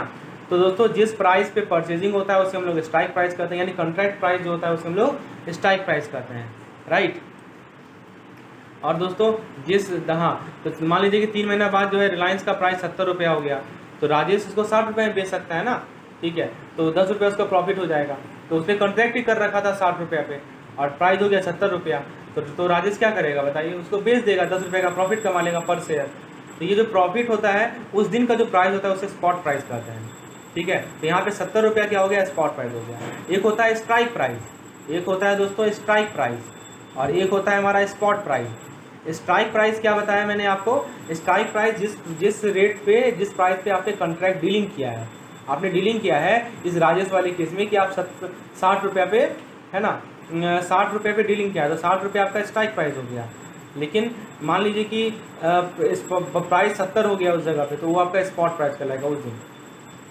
अच्छा, उसके अपोजिट मान लीजिए कि प्राइस रिलायंस का 50 रुपया हो गया, लेकिन उसको तो खरीदना है 60 पे, तो वहाँ पे क्या होगा दोस्तों, वहाँ पे अब उसको 60 पे ही खरीदना पड़ेगा। अब यहाँ पे कोई ऑब्लिगेशन नहीं है क्योंकि ऑप्शन कॉन्ट्रैक्ट है ना, ठीक है। वो बोलेगा कि हम एक्सरसाइज ही नहीं करेंगे राइट को, क्योंकि उसको तो लॉस हो रहा है ना दोस्तों। जब 50 रुपये का मिल रहा है तो क्यों 60 में खरीदे, तो बोलेगा कि नहीं, हम इस एक्सरसाइज को ऑप्शन ही नहीं करेंगे, ठीक है। हम इस कॉन्ट्रैक्ट को एक्सरसाइज ही नहीं करेंगे, ठीक है, और ऑप्शन को एक्सपायर होने देंगे, ठीक है। तो कॉल ऑप्शन में क्या होता है दोस्तों, एक ऑप्शन होता है बाय करने का और पुट ऑप्शन होता है ऑप्शन सेल करने का। जैसे आपने सेकंड एग्जांपल दिया, देखा था ना, यहाँ पे आपके पास राइट था बेचने का, राइट, आपके पास एक हक था कि आप जो है 90 रुपये पे कभी भी बेच सकते हैं। और पहला केस में आपके पास एक राइट था बाय करने का, देखिए ध्यान से, आपके पास राइट था बाय करने का। ये जो राइट टू बाय होता है इसे कहते हैं कॉल ऑप्शन, ठीक है। और दोस्तों राइट टू जो सेल होता है इसे कहते हैं हम लोग, this is called put option. तो right to buy call option, right to sell put option, ये डिफरेंस को क्लियर रखिएगा, ठीक है। अब दोस्तों ये चीज़ समझ में आ गया, कब आप कॉल ऑप्शन बाय करेंगे, कब आप पुट ऑप्शन। अब सिंपल सी बात है, कॉल ऑप्शन आप कब बाय करेंगे, जब आपको लगेगा कि प्राइस जो है बढ़ने वाला है, ठीक है ना। जैसे आप एग्जांपल देखिए, यहाँ पे देखिए ना, ये वाला एग्जांपल देखिए, SBI वाला एग्जांपल देखिए, पहला एग्जांपल जो देखिए आप, ठीक है। आपको लगा कि 100 रुपये आज है, ठीक है, आपको लगा कि प्राइस 150 होगा, तो क्यों ना हम स्ट्राइक प्राइस जो है 110 का ले लें कि कल हम 110 में खरीद के 150 में बेच देंगे। समझ रहे हैं बात को। तो जब आपको लग रहा है कि आपका शेयर का प्राइस जो है कल के दिन में बढ़ जाएगा, तो वहाँ पे आप कॉल ऑप्शन एक्सरसाइज करेंगे। और आप पुट ऑप्शन का भी एक्सरसाइज कीजिए, जब आपको SBI का लगा कि हाँ 100 की जगह 50 हो जाएगा, ठीक है, तो आप सोचिए क्या कि ऐसा क्यों ना करें कि कल के डेट में 50 में खरीदेंगे और 90 में बेच देंगे, है ना। तो यहाँ पे आपको पुट ऑप्शन देते हो। तो देखिए सिंपल सा लॉजिक है कि कॉल ऑप्शन आपको तब करना है जब आपको लगेगा कि प्राइस बढ़ने वाला है, और पुट ऑप्शन तब करना है जब आपको लगेगा प्राइस घटने वाला है। अब यहाँ पे 3 टर्म है, at the money, out of money, in the money. तो एट द मनी में दोस्तों आप मान लीजिए कि आपने एक कॉल ऑप्शन, देखिए जब कॉल ऑप्शन में कर रहा हूँ ना, तो समझिए कि आपने बाइंग कॉन्ट्रैक्ट किया है, कि बाइंग कॉन्ट्रैक्ट किया है कि आप बाई करेंगे स्टॉक को 60 रुपीज़ पे, स्ट्राइक प्राइस हो गया 60 रुपीज़ 3 महीने बाद, ठीक है। ये आपका कॉल ऑप्शन है। तो दोस्तों 3 महीने बाद जो है जो स्पॉट प्राइस होगा वो 60 रुपीज़ होगा, मान लीजिए, ठीक है, 60 रुपीज़ है। स्ट्राइक प्राइस आपने कॉन्ट्रैक्ट किया है 60 रुपीज़ के लिए, और 3 महीने बाद मान लीजिए कि स्टॉक प्राइस भी 60 रुपया ही है, तो यहाँ पे आपको इसे हम लोग करते हैं एट द मनी, क्योंकि यहाँ पे आपको ना ही गेन है ना ही लॉस है, ठीक है ना। We have neither gain not loss in exercising this option. In the money क्या होगा, मान लीजिए कि आपने कॉल ऑप्शन लिया कि आप स्टॉक को खरीदेंगे 60 रुपीज़ आफ्टर 3 मंथ, 3 महीने बाद 60 रुपये में एक स्टॉक को खरीदेंगे। लेकिन 3 महीने बाद जो है स्टॉक प्राइस जो है वो हो गया 70 रुपया, कितना हो गया, 70 रुपीज़ हो गया, तो बताइए स्टॉक प्राइस आपका कितना हो गया, 70 रुपीज़ हो गया। ये जो 70 रुपया ये क्या कहलाएगा, स्पॉट प्राइस कहलाएगा। ठीक है, तो आपने कितना अर्न किया, आपने अर्न किया 10 रुपीज़, राइट। आपने कितना अर्न किया दोस्तों, 10 रुपीज़ अर्न किया। तो यहाँ पे दोस्तों आपने क्या किया, अर्न किया। ठीक है, इसे कहते हैं हम लोग इन द मनी ऑप्शन। इसे क्या कहते हैं हम लोग, इन द मनी ऑप्शन। तो 60 रुपये में खरीदा, आपके पास ऑप्शन था, कॉल ऑप्शन था कि आप स्टॉक को 60 रुपये में खरीदेंगे, लेकिन प्राइस बढ़ गया 70 में हो गया। ठीक है, तो यहाँ पे आपने क्या देखा कि आपने उस ऑप्शन को एक्सरसाइज किया। ठीक है, क्योंकि आपको पैसा यहाँ पे प्रॉफिट होगा, तो इसे कहते हैं हम लोग, ठीक है, इसे कहते हैं इन द मनी। चलिए, हाँ, उसके बाद दोस्तों however note if it was put option it will earn money by if spot price is less than strike price। अच्छा, तो आपने क्या देखा है दोस्तों कि स्पॉट प्राइस जो है, कॉल ऑप्शन है ना, यहाँ पे कॉल ऑप्शन है, तो जब कॉल ऑप्शन में आपको प्रॉफिट कब होता है, इन द मनी में। इन द मनी मतलब आपको प्रॉफिट होना। इन द मनी का मतलब होता है दोस्तों आपको प्रॉफिट होना। तो कॉल ऑप्शन में आपको प्रॉफिट कब होता है, जब आपका स्ट्राइक प्राइस जो है स्पॉट प्राइस से ज़्यादा होता है। स्ट्राइक स्पॉट से ज़्यादा होता है, तब कॉल ऑप्शन में इन द मनी ऑप्शन आता है। इन द मनी में तो आपको प्रॉफिट होना। ठीक है, और यदि पुट ऑप्शन रहता तो क्या होता, तो पुट ऑप्शन में इसका रिवर्स होगा। पुट ऑप्शन में इन द मनी तब होता है जब स्पॉट स्ट्राइक से ज़्यादा होता है। ठीक है ना, स्पॉट जो है स्ट्राइक से क्या होता है दोस्तों, ज़्यादा होता है। ठीक है, तो ये हमारा इन द मनी होता है। आउट ऑफ मनी में क्या होता है, तो आउट ऑफ मनी में दोस्तों कॉल ऑप्शन के केस में दोस्तों स्पॉट प्राइस जो है स्ट्राइक प्राइस से कम होता है, मतलब आपको लॉस हो रहा है। आप SBI वाला एग्जाम्पल याद कीजिए ना, आपका SBI का शेयर था 100 रुपया। ठीक है, आपको लॉस होना है। लॉस कब होगा बताइए, लॉस तब होगा, तब ना होगा या आप तो चले गए पुट ऑप्शन में, आप चले गए कॉल ऑप्शन में। ठीक है, आप चले गए दोस्तों कॉल ऑप्शन में। कॉल ऑप्शन का मतलब आपने खरीदने का शेयर कॉन्ट्रैक्ट बना लिया। ठीक है, आप चले गए कॉल ऑप्शन में आप चले गए। ठीक है, 100 रुपया, ये आपका 100 रुपया जो है ये आज के डेट का प्राइस है। ठीक है, आप चले गए कॉल ऑप्शन में, आपने स्ट्राइक प्राइस मान लीजिए कर लिया, आपने स्ट्राइक प्राइस कर लिया दोस्तों, मान लीजिए 90 रुपया का। आपको लग रहा था क्या कि प्राइस इसका घटेगा, लग रहा था कि 100 रुपये की जगह 50 हो जाएगा। ठीक है, तो आपने स्ट्राइक प्राइस कितना कर लिया, 90 रुपया कर लिया, मतलब आप खरीदेंगे 90 रुपये में। ठीक है, लेकिन मान लीजिए कि स्पॉट प्राइस जो है वो घट के हो गया 80 रुपया। उस दिन का जो प्राइस है वो घट के हो गया 80 रुपया, तो आपको खरीदना तो पड़ेगा, मतलब आप 90 रुपये में खरीदेंगे और आप बेचेंगे कितना में, 80 में बेचेंगे, तो यहाँ पे आपको लॉस होगा ना। प्रीमियम तो आप ऑलरेडी पे कर रहे हैं। तो जब भी आपका स्ट्राइक प्राइस स्पॉट प्राइस से कम हो जाता है, ठीक है, सॉरी, स्पॉट प्राइस जो स्ट्राइक प्राइस से कम हो जाता है, ये अपना स्पॉट प्राइस हो जाएगा ना, तो उस केस में दोस्तों आपको क्या हो जाएगा, आउट ऑफ मनी हो जाएगा। आउट ऑफ मनी मतलब लॉस होना। ठीक है, एग्जाम्पल के तौर पर जैसे मान लीजिए कि आपने एक स्टॉक खरीदा 60 रुपये में, आपने कॉल ऑप्शन लिया स्टॉक 60 रुपये का, तो 60 रुपये आपका स्ट्राइक प्राइस हो गया। ठीक है, और 3 महीने बाद जो है स्पॉट प्राइस मान लीजिए 50 रुपये हो गया, तो उल्टा आपको लॉस है ना, तो आप यूज ही नहीं करेंगे। क्यों करेंगे, 60 रुपये में खरीद के 50 रुपये में क्यों बेचेंगे आप। ठीक है ना, तो that's why this is loss. और अपोजिट होता है हमारा किस केस में, पुट ऑप्शन में। देखिए यहाँ पे समराइज किया हुआ है फैक्ट को, at the money, in the money, out of money. Call option में क्या होता है, पुट ऑप्शन में क्या होता है, इसको समझने का प्रयास कीजिए, रटने की जरूरत आपको नहीं पड़ेगी। ठीक है, और नहीं समझिएगा तो रटना पड़ेगा, इसलिए एक ही चीज़ बात को समझिए। तो दोस्तों फॉरवर्ड रेट को मैंने पहले ही बताया था कि वो इंटरेस्ट रेट डिफरेंशियल दिखाता है दो करेंसी के बीच का। ठीक है, ये मैंने आपको पहले भी बताया था। तो आपको at the money, in the money, out of money आपको शायद समझ में आ गया होगा। ठीक है, तो यहाँ पे ये भी मैं बताया कि कोई ऑब्लिगेशन होता है। ठीक है,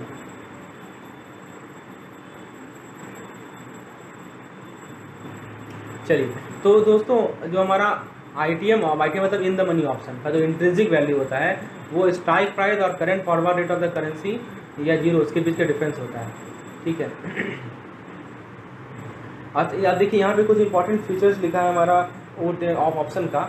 दोस्तों profit potential of the buyer is unlimited. ठीक है, मतलब जो ऑप्शन में जो खरीदने की जो क्षमता होती है दोस्तों बायर की, वो अनलिमिटेड होती है। ठीक है ना, इज कॉल्ड इज अनलिमिटेड।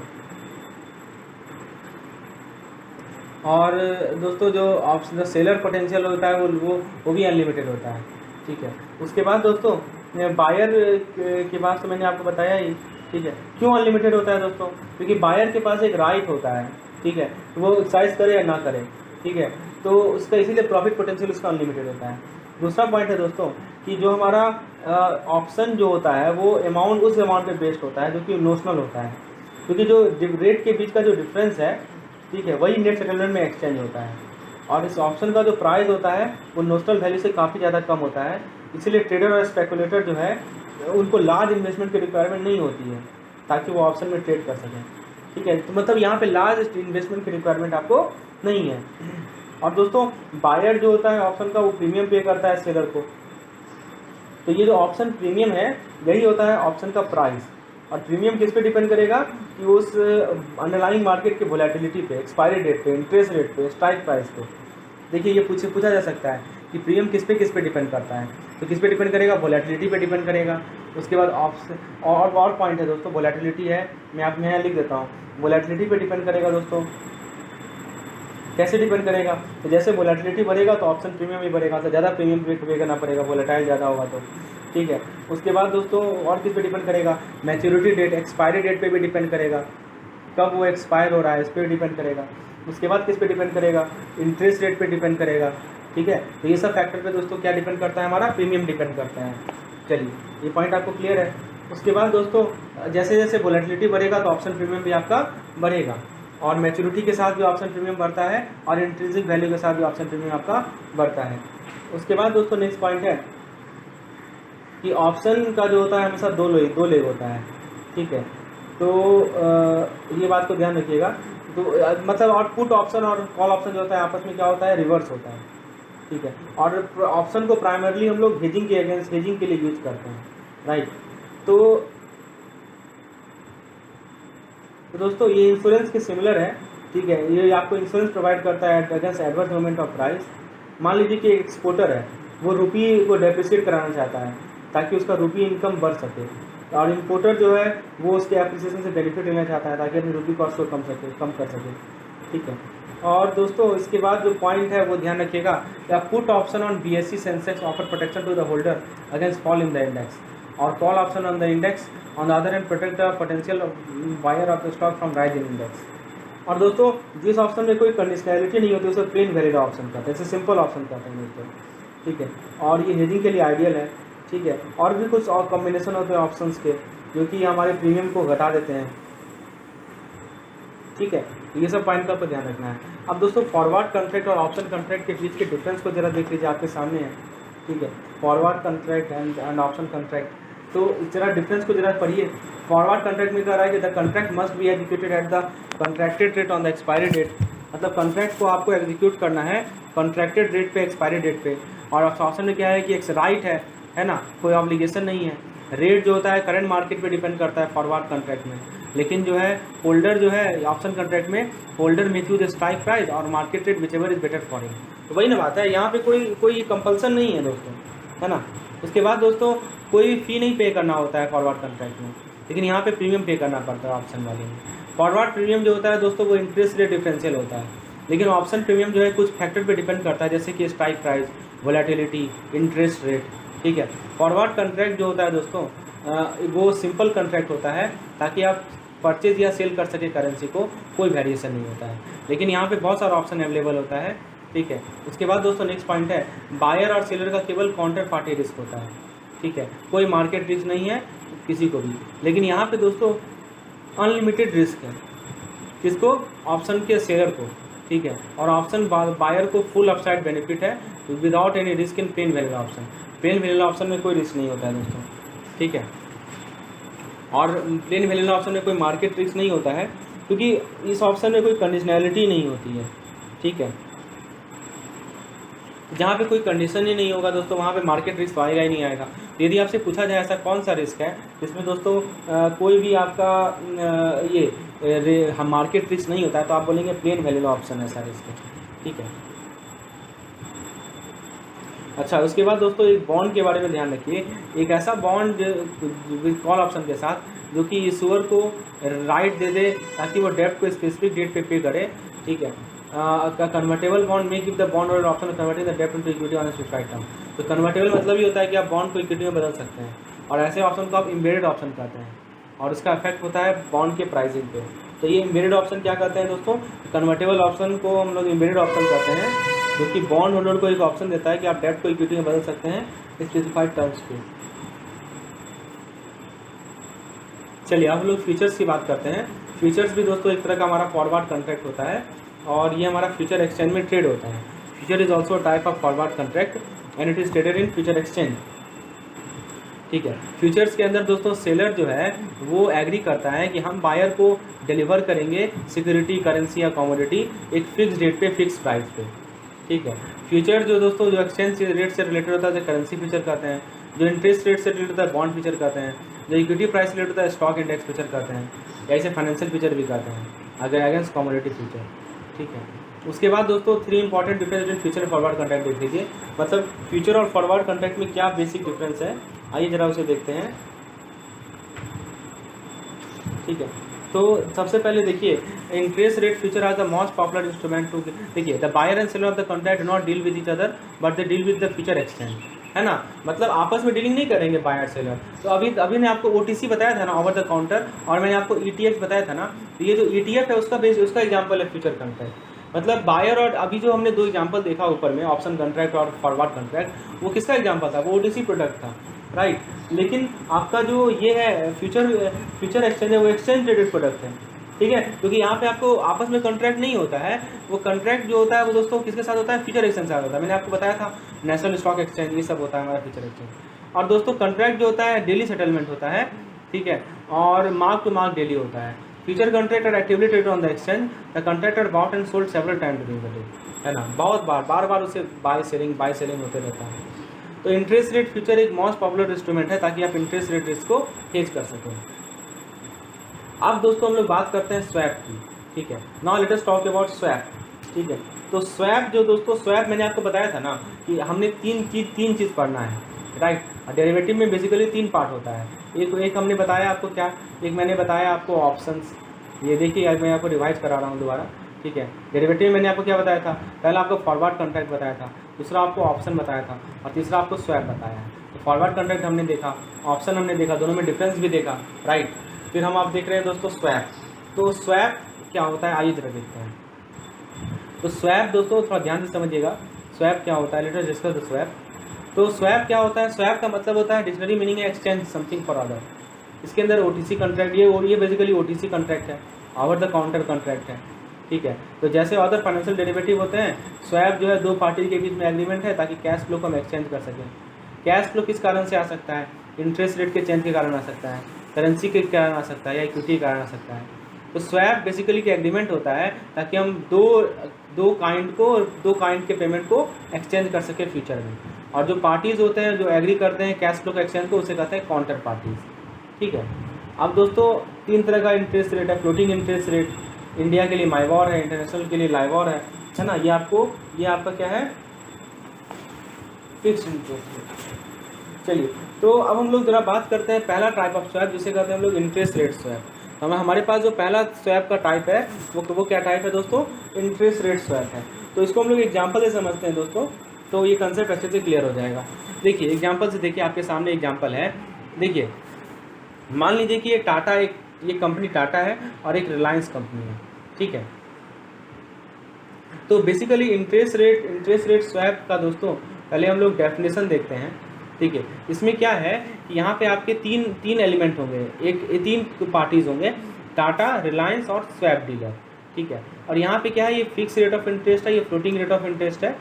तो ये देखिए टाटा जो है स्वैप डीलर को फिक्स रेट ऑफ इंटरेस्ट दे रहा है, ये स्वैप डीलर टाटा को फ्लोटिंग रेट ऑफ इंटरेस्ट दे रहा है। अब ये क्या इंटरेस्ट रेट है उसको समझते हैं, तो एग्जाम्पल से समझते हैं। Interest rate swap is a forward contract in which one stream of future interest payment is exchange for another based on specified principal amount.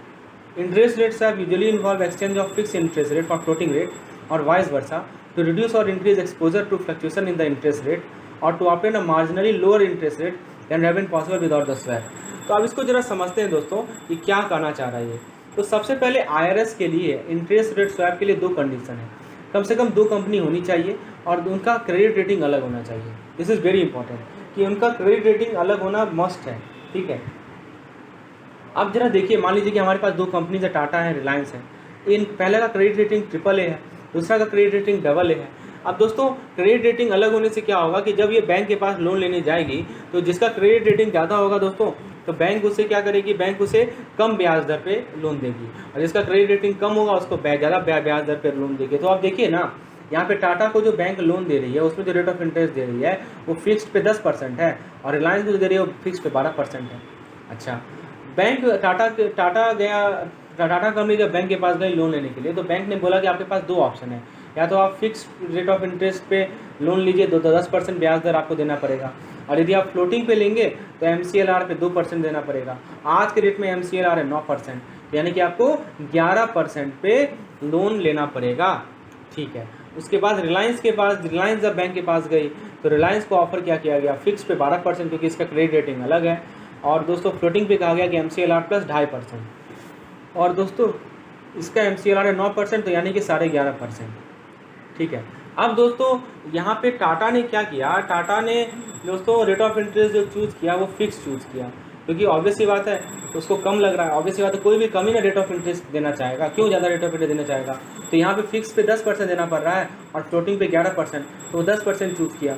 और रिलायंस कंपनी ने अपना उसको फिक्स पे 12% है और फ्लोटिंग पे 11.5% है, तो उसने 11.5% चूज़ किया। समझ में आया यहाँ तक? ठीक है, तो ये चीज़ तो आपको क्लियर हो गया। अब दोस्तों यहाँ पे आर्बिट्रेज की अपॉर्चुनिटी कैसे आती है वो देखिए फिक्स रेट जो है दोस्तों, फिक्स रेट 10% किसके लिए है, टाटा के लिए, और 12% किसके लिए है, रिलायंस के लिए, तो इसके बीच का डिफरेंस कितना है, 2%।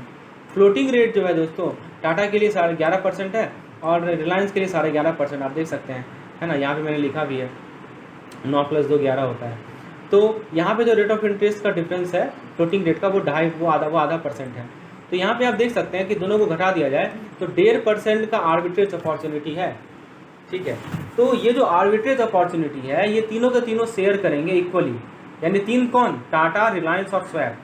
ठीक है, मतलब टाटा 1.5% लेगी, टोटल प्रॉफिट कितना हो रहा है, 1.5% हो रहा है ना, तो टाटा ½ % लेगी, रिलायंस का ½% का प्रॉफिट और स्वैप डीलर का ½ % का प्रॉफिट। अब ये प्रॉफिट कैसे होता है उसको हम लोग आगे समझते हैं।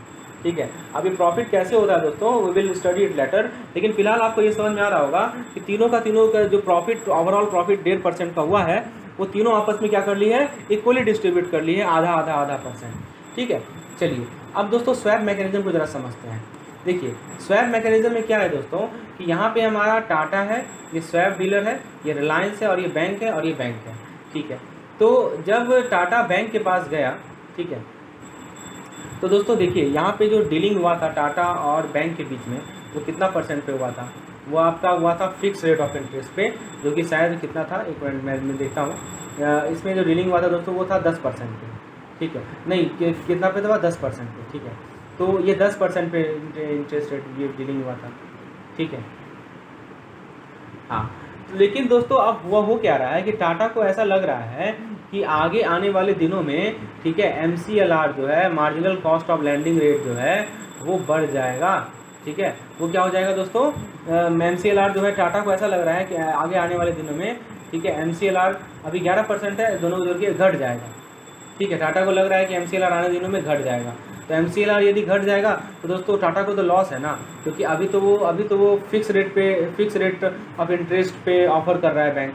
तो टाटा को ऐसा लग रहा है कि आगे आने वाले दिनों में MCLR घट जाएगा, तो वो गया बैंक के पास, बैंक को ये बोला, ठीक है, वो स्पेकुलेशन के बेसिस पे बता रहा टाटा, तो बैंक को ये बोला कि आप ऐसा करो कि मेरा जो फिक्स रेट ऑफ इंटरेस्ट है उसको चेंज करके फ्लोटिंग रेट ऑफ इंटरेस्ट पे बदल दो। तो बैंक बोली हम ऐसा नहीं कर सकते हैं, एटलीस्ट 1 ईयर तो हम नहीं कर सकते हैं।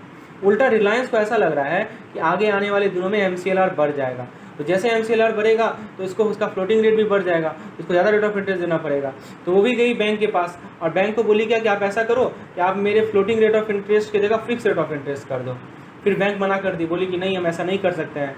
ठीक है, तो स्पेकुलेशन के बेसिस पे आप देख रहे हैं कि दोनों को लग रहा है कि मुझे आगे आने वाले दिनों में नुकसान होगा।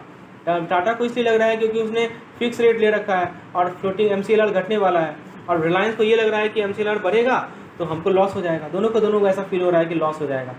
अब ये ना बैंक तो एग्री नहीं कर रही है, ये तो टाटा 10% पे दे रहा है, बैंक 10 नहीं, कितना है, 11% है टाटा का, कितना है, 11% है ना, टाटा के लिए 11% है। ठीक है, टाटा नहीं 10% है, टाटा के लिए 10% है, इसको मैं इरेज कर देता हूँ। टाटा के लिए कितना है दोस्तों, 10% देना पड़ रहा है बैंक को, 10%, इट इज़ 10%। ओके, और दोस्तों यहाँ पे रिलायंस की बात करें, रिलायंस जो है बैंक को कितना दे रही है, 11.5% दे रही है। ठीक है, तो लेकिन इसको चाहिए कितना, इसको चाहिए दोस्तों, इसको डर लग रहा है कि ये जो है, हाँ, रेट ऑफ इंटरेस्ट MCLR बढ़ने वाला है, ठीक है, इसका डर है। तो दोस्तों इसको चाहिए MCLR प्लस, इसको चाहिए MCLR प्लस 1.5%, और इसको कितना चाहिए, इसको चाहिए 12%, ठीक है, ये चाहिए दोनों को। तो ये स्वैप डीलर के बीच में आ गया। वो ये कह रहा है दोस्तों, वो ये कह रहा है कि ठीक है, बैंक तुमको नहीं दे रही है तो कोई बात नहीं, ठीक है, तुम मुझे MCLR प्लस 1% दे दो, ठीक है, देखिए ध्यान से समझिए, ठीक है, MCLR प्लस 2% था कि 1.5% था, 2%, सॉरी 2% था, 1.5% नहीं था, MCLR प्लस 2% था, इसको मैं इरेज कर देता हूँ, ठीक है, हाँ। तो यहाँ पे स्वैप डीलर क्या करेगा कि MCLR प्लस, वो बोलेगा कि तुम मुझसे MCLR प्लस, तो बैंक तुम चाह रहे हो कि MCLR प्लस 2% पे देना पैसा, ठीक है, तो तुम मुझे केवल MCLR प्लस, हाँ,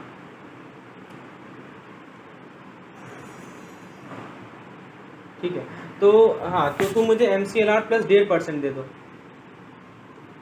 ये आपका MCLR प्लस 2.5%,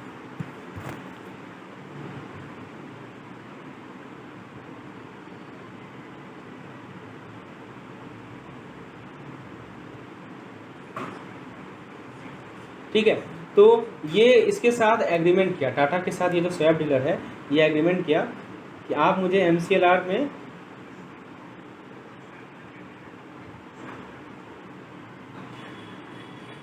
ठीक है, तो हाँ, आप मुझे MCLR प्लस 2% नहीं, 1.5% ही दो, ठीक है, 1.5% ही दो, मतलब आधा % आपको छूट दे रहा हूँ मैं, और मैं आपको जो है 10% पे ब्याज दूंगा, ठीक है, जो आप बैंक को जो 10% फिक्स रेट दे रहे हैं वो मैं आपको दूंगा, ठीक है, आप बैंक को दे देना, समझ में, मतलब बैंक को आप 10% दो, लेकिन आप मुझसे, ठीक है, आप मुझे MCLR प्लस 1.5% दो, मैं आपको 10% दूंगा, जो कि आप बैंक को दे देना, ठीक है, चलिए, अच्छी बात है। अब दोस्तों यही स्वैप डीलर रिलायंस के पास भी गया, ठीक है, रिलायंस को क्या चाहिए था, रिलायंस को ये चाहिए था कि उसको डर लग रहा है कि MCLR बढ़ने वाला है, तो उसको फिक्स रेट ऑफ इंटरेस्ट चाहिए।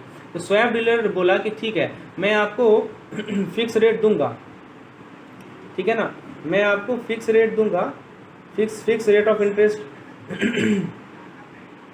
ठीक है, तो आप जो बैंक को, हाँ, मैं आपको फिक्स रेट ऑफ इंटरेस्ट दूंगा, आप मुझे 12% की जगह 11.5% ही दो, 11.5% ही दो, ठीक है, और बदले में दोस्तों मैं आपको क्या दूंगा, तो मैं आपको MCLR प्लस जो आप बैंक को जो प्रोवाइड कर रहे हो 2.5% वो दूंगा, क्योंकि आप बैंक को दे देना और आप बदले में मुझे 11.5% आप दे दो, ठीक है, तो जो आप बैंक को देने वाले थे 12% वो आप मुझे दे दो, ठीक है ना, और यही वही टाटा के साथ भी, जो आप बैंक को MCLR प्लस 2% देने वाले थे, आप मुझे आधा % कम ही रेट ऑफ इंटरेस्ट पे दो, समझ में आया, तो ये डीलिंग हुआ है।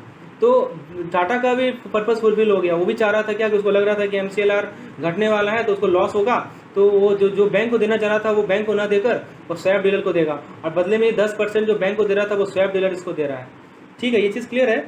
चलिए, तो यहाँ पे क्या देख रहे हैं दोस्तों, टाटा को कितना का प्रॉफिट हुआ, ये देखिए, टाटा को आधा % का प्रॉफिट नहीं हुआ, प्रॉफिट हो गया, क्योंकि इसको देना पड़ता प्लस 2%, लेकिन ये दे रहा है 1.5% ही।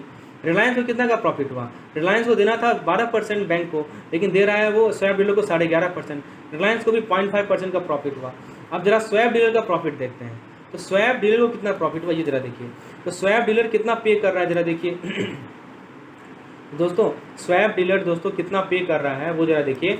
तो स्वैप डीलर का पेमेंट मैं यहाँ लिखता हूँ, तो स्वैप डीलर जो है 10% दे रहा है टाटा को, और MCLR प्लस 2.5% दे रहा है रिलायंस को, यानी कि टोटल MCLR प्लस 12.5% इसका पेमेंट है। और रिसीट कितना है, रिसीट कितना है दोस्तों स्वैप डीलर का, तो MCLR प्लस 1.5% और प्लस यहाँ से 11.5%, तो रिसीट कितना है MCLR प्लस 13%, तो टोटल जो है प्रॉफिट कितना है इसको स्वैप डीलर को, तो वो क्या हो जाएगा, रिसीट माइनस पेमेंट, तो MCLR plus 13% minus MCLR plus 12.5%, यानी कि आधा % का प्रॉफिट किसको है, स्वैप डीलर को। तो आपने क्या देखा, तीनों को आधा % का प्रॉफिट है, टाटा को भी आधा % का, रिलायंस को भी आधा % का, और स्वैप डीलर को भी आधा % का। वही चीज़ यहाँ पे चार्ट में लिखा गया है कि तीनों का प्रॉफिट इक्वली डिस्ट्रीब्यूटेड होगा। तो आपको समझ में आ गया कैसे मैकेनिज्म वर्क कर रहा है। तो वही चीज़ यहाँ पे इस चार्ट में लिखा हुआ है दोस्तों। देखिए यहाँ पे देखिए, टाटा को सैंक्शन रेट ऑफ इंटरेस्ट कितना था, 10% था, ठीक है। और दोस्तों जिस रेट ऑफ इंटरेस्ट पे वो इंटरेस्ट रेट था वो MCLR प्लस 2% था, तो उसने एक्चुअली कितना पे किया, 1.5% ज़्यादा पे किया, तो बेनिफिट हो गया 0.5 का। रिलायंस का सैंक्शन था MCLR प्लस 2.5%, तो उसका इंटरेस्ट रेट था 12% में, उसने एक्चुअली कितना पे किया, 11.5%, यानी 0.5% का उसको गेन हुआ। स्वैप डीलर ने दोस्तों ना उसको कोई सैंक्शन था ना उससे इंटरेस्ट था, उसको भी आधा % का प्रॉफिट हुआ। तो ये आपका टोटल जो प्रॉफिट है वो कितना है, 1.5%, जिसे आर्बिट्रेज करते हैं हम लोग, ठीक है। यही पॉइंट मैं समझाना चाह रहा था। चलिए, तो इस प्रकार से दोस्तों इंटरेस्ट, ये जो हमारा इंटरेस्ट रेट स्वैप है वो इस प्रकार से वर्क करता है, ठीक है। अब दोस्तों कुछ इंपॉर्टेंट पॉइंट्स को जरा समझते हैं, ठीक है। Let us see some important points to understand interest rate. आप दोस्तों कुछ टर्मिनोलॉजी को देखते हैं कि USD यानी US डॉलर में जो बेंचमार्क रेट रहता है वो लाइबॉर है, London interbank offer rate term lending के लिए, और इंडियन मार्केट में जो बेंचमार्क रेट है वो माइबॉर है, overnight Mumbai interbank offer rate, क्योंकि 1 डे मनी मार्केट रेट है इंटरबैंक का। माइबॉर जो होता है दोस्तों वो NSE डेली अनाउंस करती है 9:30 बजे, 9:50 में, ठीक है। और दोस्तों अदर बेंचमार्क रेट जो होता है वो 90 डेज टी बिल होता है, CP इंडेक्स रेट होता है। और दोस्तों जो market practice of adopting different benchmark rate are standardised by FIMDA, fixed income money market and derivative association. Very very important formula, ये फुल फॉर्म याद रखिएगा, ठीक है। जो हमने IRS पढ़ा है इंटरेस्ट रेट स्वैप, वो क्या है, OTC इंस्ट्रूमेंट है जो कि बैंक इशू करती है, ठीक है। और इसके अंदर बहुत तरह के स्वैप्स होते हैं, क्वांटो स्वैप होते हैं, फिर आपके कूपन स्वैप होते हैं, फिर आपके प्लेन वैनिला स्वैप होते हैं। इस सब को पढ़ के जाइएगा दोस्तों, बहुत तरह के स्वैप्स होते हैं, क्वांटो स्वैप, ठीक है, क्वांटो स्वैप होते हैं, फिर आपके प्लेन वैनिला स्वैप होते हैं, फिर आपके स्वैप्शंस होते हैं, ठीक है। तो IRS का जो टाइप होता है वो क्लाइंट के रिक्वायरमेंट पे डिपेंड करता है। यदि मान लीजिए कि एक फिक्स रेट पे करना है लॉन्ग टर्म बोरोइंग पे, ठीक है, तो हाँ, तो उसको दोस्तों फ्लोटिंग रेट बोरोइंग में कन्वर्ट करना होता है, ठीक है। तो उसके क्या रिक्वायरमेंट है वो उस पर डिपेंड करता है। और दोस्तों एक प्रोडक्ट जो IRS से क्लोजली रिलेटेड है वो है फॉरवर्ड रेट एग्रीमेंट, ठीक है। तो इसमें क्या होता है दोस्तों, इससे सवाल पूछा गया था पिछले बार, फॉरवर्ड रेट एग्रीमेंट सवाल पूछा गया था। इसमें क्या होता है दोस्तों कि interest payable for the future period is committed under the agreement, ठीक है। क्योंकि IRS जो है, इंटरेस्ट रेट स्वैप जो है वो आपके पीरियोडिकल इंटरेस्ट रेट पेमेंट के सीरीज को कवर करता है, और FRA जो है वो सिंगल पेमेंट को कवर करता है।